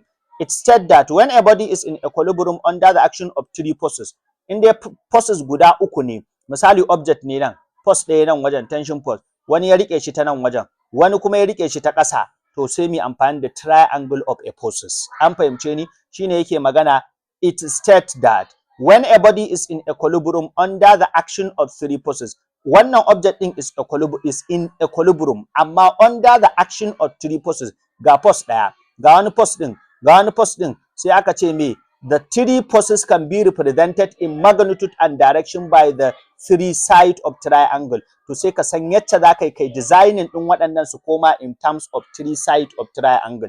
Waɗannan zai iya zama a haka, kun gane, ya zama a haka, sannan kuma daga ƙarshe ya zama a haka. An gane, sannan sai ka sa angle ɗinka sai ka nemo. Let's take example number 1. If the mass of the body is 10 kg, calculate the tension in the string. To ku kalla, wannan object ɗin farko in kaga irin waɗannan abin nan ɗin ka kalli direction. Kalli ɗan direction ɗin nan, kalli shi ma wannan direction ɗin. Kun ga wannan to shine abin da yafi komai muhimmanci. Idan ka kalli direction ɗinsu, to shine zai baka dama ka iya zana triangle ɗin da kanka. Kowa ya fahimci me nake nufi. Yanzu for example, an ce mass of the body is 10 kg. Ga mass of the body nan kan mu manta. Amma tunda mass of the body nan wajen kan mu manta akwai wani force da yake jan shi. Wannan force ɗin sunan shi weight force. Weight force ɗin is equal to mg. Yana da mass is of 10 kg a nan wajen. To kaga zaka ce 10 times 10 which is equivalent to 100 newton. To kaga nan mass ɗinka na nan wajen akwai wani object ɗin ina yake kallo, ƙasa yake kallo, yana pulling ɗin object ɗin down the earth surface. To therefore nan wajen kana da 100 newton. Kaga how many force do you have? Force 1, ga tension 2, ga tension 3. To wannan shine triangle of forces ko? To in this matter where the object ɗin nan ya zama a equilibrium position, lokacin da tension ya ja shi, wani force ɗin ta nan ya ja shi, wani force ɗin ma ta nan ya ja shi, to wannan shi ake kira da me? wannan shi ake kira da triangle of forces ko triangle of forces. To in muna da irin wannan to sai mu zana triangle din mu nemo abin da muke so mu nemo. To amma za a mu zana triangle din ya fita yacce muke bukata, sai ka kalli direction na kowanne vector. Wannan yayi nan ga direction ɗinsa ko, wannan yayi nan ga direction ɗinsa, wannan yayi nan ga direction ɗinsa. To wanne zaka fara kallo ka zana? Fara kallon wannan ɗin nan, kalle shi sosai. Kun gan shi ko? Kun gan shi ko? To wannan dogon wannan zana min shi a haka. Taimaka ka zana min shi a haka. Gashi nan ya tafi nan wajen ko? An gane wannan shine T ɗina. Kun fahimce ni? Sai wanne wannan ƙasa yi, to zano min shi ta ƙasan nan in kun kalla. Kun ga nan wajen yayo ƙasa ko? To wannan shine me 100 Newton ɗina. Kun gani ko? Kuma direction ɗin shi na fitar da shi yace ya kamata. Sai na ƙarshe gashi nan wajen. Shi kuma wannan ko? To shi kuma zano min shi ya taho nan wajen. An fahimci me nake nufi? Kun ga direction ɗinsa ko? An gane me nake nufi? To yanzu ya zan yi da wannan angle ɗin? Ina angle ɗin nan ya tafi? Gashi nan a sama. Angle ɗin nan is 60. To kun ga nan wajen right angle triangle da which is 90 degree. To me kake nema? Tension force kake nema. To tunda tension kake nema a nan wajen, to kaga da abin da kake da shi na nan 100 da kuma tension nan wajen, in kai amfani da adjacent, nan ne adjacent saboda adjacent din ya consistent din angle ɗina da kuma right angle. Duk in kana neman adjacent ka kalli wannan layi ne ya consistent din angle din da kake da shi da kuma right angle. Wannan line shi ya hada layuka biyu. To wannan line shine angular biyu. To wannan line shine mai adjacent. Line da yake consistent din only right angle, kun gan shi nan shine opposite a nan wajen ko? Line da yake kallon right angle wannan dogon shine hypotenuse ko? To yanzu T kake nema, to ka dau T da kuma value din da kake da shi na wani side din. To kaga idan kana da adjacent, saboda nan adjacent ne according to SOHCAHTOA, idan ka kalli me SOHCAHTOA zaka ga ka adjacent over hypotenuse. Nan ne adjacent ɗinka which is 100, nan ne hypotenuse ɗinka which is T. To kaga zaka ce kana da cos theta kenan. Kun ga is equal to cos theta is equal to adjacent over me over hypotenuse over hypotenuse. What is your adjacent? Adjacent ɗinka is 100 Newton over hypotenuse ɗinka is T. To wannan angle kake da shi zai zama cos na cos 60. An gane is equal to 100 over me over T. To kaga zai zama T cos na cos 60 is equal to na is equal to 100. Ko ya gane? To all over me cos 60. Tunda T kake nema over me cos 60. An fahimci me nake nufi? To therefore cos 60 za ta tafi da cos 60 a nan wajen. To kaga a nan wajen kana da me? Kana da T is equal to 100 an fahimce ni over me cos 60. Wa zai iya tuno min cos 60 according to triangle ɗina na abin nan? Mu zana ko? Nan kana da root 3, nan kana da 2, nan kana da 1, nan kana da 60 ko? Nan kana da right angle ko? A nan wajen nan ne adjacent ɗinka, so ka adjacent over hypotenuse 1 over 2. 1 over 2 is 0.5. To kaga a nan wajen kana da cos 60 is equal to 0.5. Are we together? To kaga sai ka zo ka danna sai ka ce to yanzu kana da 100 divide by 0.5 abin da ya baka 200. To T ɗinka yanzu a nan wajen is equal to 200 Newton. Do you understand? That's excellent. So this is how you can calculate the what? How you can calculate the tension force at triangle guda nawa. Kun ga dai yacce ne in Allah ya yarda. Let's go to the next example. Example number 2 sai yake cewa mu kalla, calculate the tension when the body has mass of 0.5 kg, take G as 10. Idan wannan body yana da mass na 0.5, to tun anan ka san kana da weight ɗinka is equal to mg ko? To tun a ƙasa nan wajen cire mg ma, cire wannan mg, ka san tunda object ɗin yana da 0.5 zaka ce weight ɗinka is equal to mg ko? To tunda mg ne zaka ce 0.5 times 10 kenan. An gane me nake nufi? To abin da ya baka 0.5 times 10, 0.5 times na times 10, abin da ya baka 5 ko? To kaga anan wajen kana da 5 Newton. To nan wajen kana da 5 Newton a nan wajen. Ga direction din nan, ga wannan direction din da nan, ga kuma wancan. To yanzu in zo in zana triangle ɗina ya zai kasance. In fara da wannan din nan dogon mai horizontal ko? Ku ja min shi a haka. Kun ja? Mun ja. Yanzu kana da T a nan wajen. An fahimce ni ko? Taho min me wannan na wanda yayo ƙasan shine wannan. Kun ja? Gashi me ya bani 5 Newton ne a nan. An fahimce ni. Sai tafi min da wancan shi kuma ko wanda ya tafi a can horizontal. Kun ja? Gashi nan wajen. An fahimce ni. Me ya bani ba 12 Newton ba? Kun ga ya forming din right angle triangle. Ba theta, kar ku wani da mutun da babu angle, to haka zamu nemo shi. to kaga yanzu t kake nema. To idan kana da right angle triangle irin wannan, according to vector da muka yi, when two vectors are moving perpendicular to each other, we use what? Pythagoras theorem. Pythagoras theorem. Are we together? We use Pythagoras theorem. How do we use Pythagoras theorem? Summation of hypotenuse side t square na nan kenan ko is equal to sum of opposite over plus sum of opposite and adjacent. Kaga zai baka 5 square plus me 12 square. Are we together? To kaga t square is equal to 25 ko 25 plus 12 square, which is equal to 144. Are we together? To kaga yanzu sai ka zo ka danna ko 12 times 12 144, 144 plus 25 ko 169. To haka kana da t square is equal to now 169. Therefore t is equal to root of me 169. Therefore t ɗinka is equal to 13. Are we together? Zai zama 13 Newton. To wannan shine t ɗinka na nan wajen. Allah ya sa mun fahimta. Insha Allah mun gane. Let us move to the next example. So example 3, what is the value of t in the diagram below?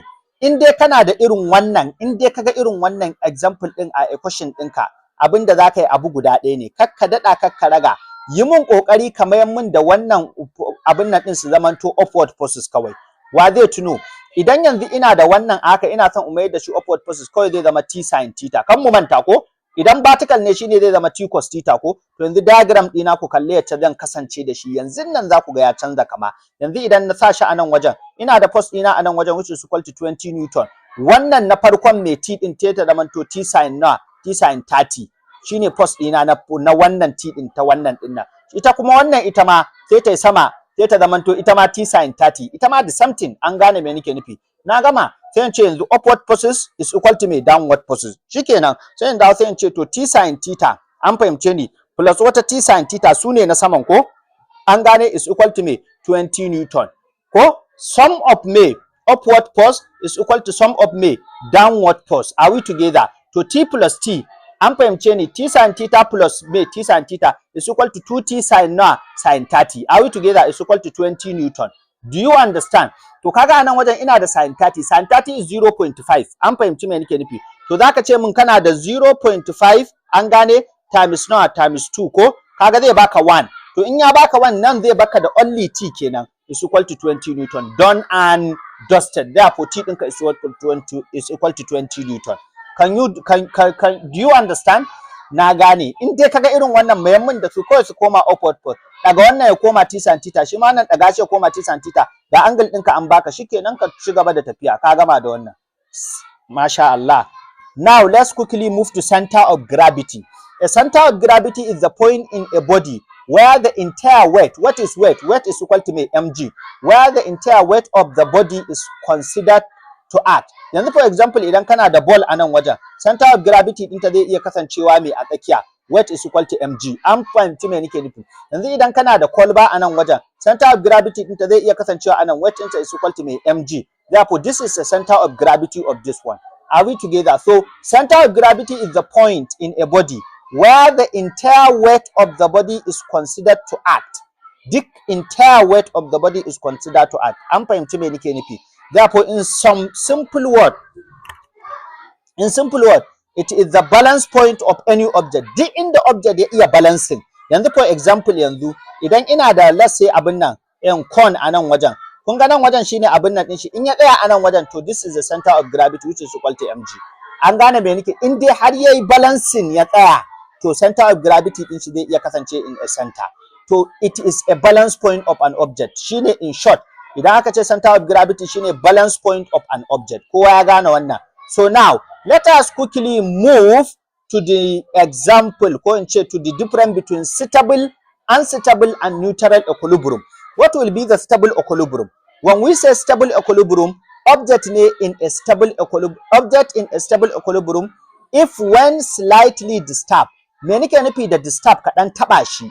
In kaɗan taɓa object ɗin, an fahimci me nake nufi? It return to its original position, zai dawo inda yake. Ka taba abin ya dan motsa amma kuma sai ya dawo inda yake. To wannan shi ake kira da stable equilibrium. For example, a ball in a ball. Me ball kamar wani dan kwando. Yanzu in ka sa ball a nan wajen, in ka daga ta ka tura ta nan wajen ba za ta dawo ba, still ta zamanto center of gravity ɗinta is nan wajen. An gane me nake nufi? A cone standing on its base idan con ta standing on its base is also a what? Is also a center of gravity, is also a stable equilibrium. Me base din con, yanzu for example, ai ga con nan wajen ko? To idan ya tsaya a haka a nan wajen, an fahimci me nake nufi? An gane me nake nufi? A base ɗinsa, I think this is the base, right? Yeah, I think it's a base, right? So idan ya tsaya a base ɗinsa, no. Idan nan object ɗin ne a haka, nan shine idan ya tsaya a base ɗin shi, kai ban gane wannan ba, wait. Con on its base. I forgot the base of assignment. A duba menene con standing on its base. A duba base din nan. So amma dai dukkanin object da zai je ya dawo, an fahimci me nake nufi, it is original position. An gane to wannan object din ya zamanto stable equilibrium. Mu je unstable equilibrium. An unstable equilibrium, an object is in unstable equilibrium if when slightly disturbed. Idan ka dan yi disturbing din shi ko ka dan taba shi ko ka dan motsa shi, it moves further away from its original position. Kana taba shi zai gudu. An gane? Yanzu ball din nan kallata sosai a hill. A ball on a hill. Yanzu kana taba ta ina zai gur za ta gangaro ta cigaba da tafiya. It moves further away, sai ta cigaba da tafiya from its original position daga inda take a farko, and fall over, sai ta fado. An gane to wannan shine unstable equilibrium. Unstable equilibrium falling. Stable equilibrium returning to its original position. Then go to the next example, a ball on top of a hill. Idan ball na sata a nan wajen, kana tura ta za ta faɗo. An gane? Idan ball tana nan wajen, ka tura ta za ta dawo. Wannan stable, wannan unstable. An fahimce ni? Idan ta ƙara zama a nan wajen, in ka tura ta unstable. In ta zo nan wajen ka ƙara nan hill za ta ɗuru. In ka tura ta stable. Are we together? Dukkanin wannan sukan iya fitowa a cikin jarabawa. A con standing on its tips. A con standing on its tips. Azumin nan ne tips din abin nan. Yanzu in ka dan tura wannan con din, an fahimci me nake nufi? Me zai ba faduwa zai bai ci gaba da tafiya? To wannan shine unstable equilibrium. When you slightly disturb the object, it will change the position and do never come back to its original position. A small pushes make it move away and do not return. Ba zai dawo ba. What is neutral equilibrium? Neutral equilibrium, an object is in neutral equilibrium if when slightly disturbed. Idan ka dan disturb din shi, it stays, zai tsaya in the new position, zai tsaya a new position ɗinsa. Yanzu ka dauki ball a nan wajen as surface for example. In ka tura ta nan za ta dawo nan kuma ta tsaya. In ka ƙara tura ta a surface za ta dawo nan, ba za ta ruga ba. Kuma the height of abin nan ɗinta is the same thing. Are we together? Means the center of gravity into is the same thing. Key idea, no tendency to return or fall. Babu tendency ta dawo ko kuma ta fada gangare. Center of gravity remain at the same height. Center of gravity zai zamanto at the same height. An gane? Example na me? Na neutral equilibrium. Number 1, a ball on a flat surface. Yanzu ball a nan wajen ka sata flat surface ne nan. In ka motsa ta kaɗan motsa ta za ta dawo nan, za ta canza position kuma za ta tsaya a nan wajen. Kowa ya gane me nake nufi? A cylinder lying on its side. Cylinder a nan wajen ta lying on its side. An gane? It is a neutral equilibrium. In ka tura ta nan gaba, ka gane za ta tsaya a yadda take. An gane me nake nufi? Kuma ta maintaining din center of gravity ɗinta. Kowa ya fahimci me nake nufi? So wannan abun shi ake kira da me? Neutral equilibrium. When you move it slightly, it just stay there. In ka tura ta za ta tsaya inda ka tura ta. Kowa ya fahimta? So wannan shi ake kira da neutral equilibrium. Are we together? So this is this. Alhamdulillah, we have come to the end of our today's lecture, which is in equilibrium. Assignment. The diagram below shows the position of a cone. The position which can be described as neutral equilibrium is represented as A, X, B, Y, and Z, Z. Ko? A, na farko sai aka ce Y and Z ne neutral? A'a. Y and X ne neutral? A'a. Z only ne neutral? A'a. Wallahi ban sani ba. Z, astaghfirullah, na sani. X only ne? Sai ku faɗa mana, sai ku sa mana a comment section. So alhamdulillah, today mun kawo ƙarshen wannan abin nan din. See you in our next video. Thank you so much. Alhamdulillah, masha Allah.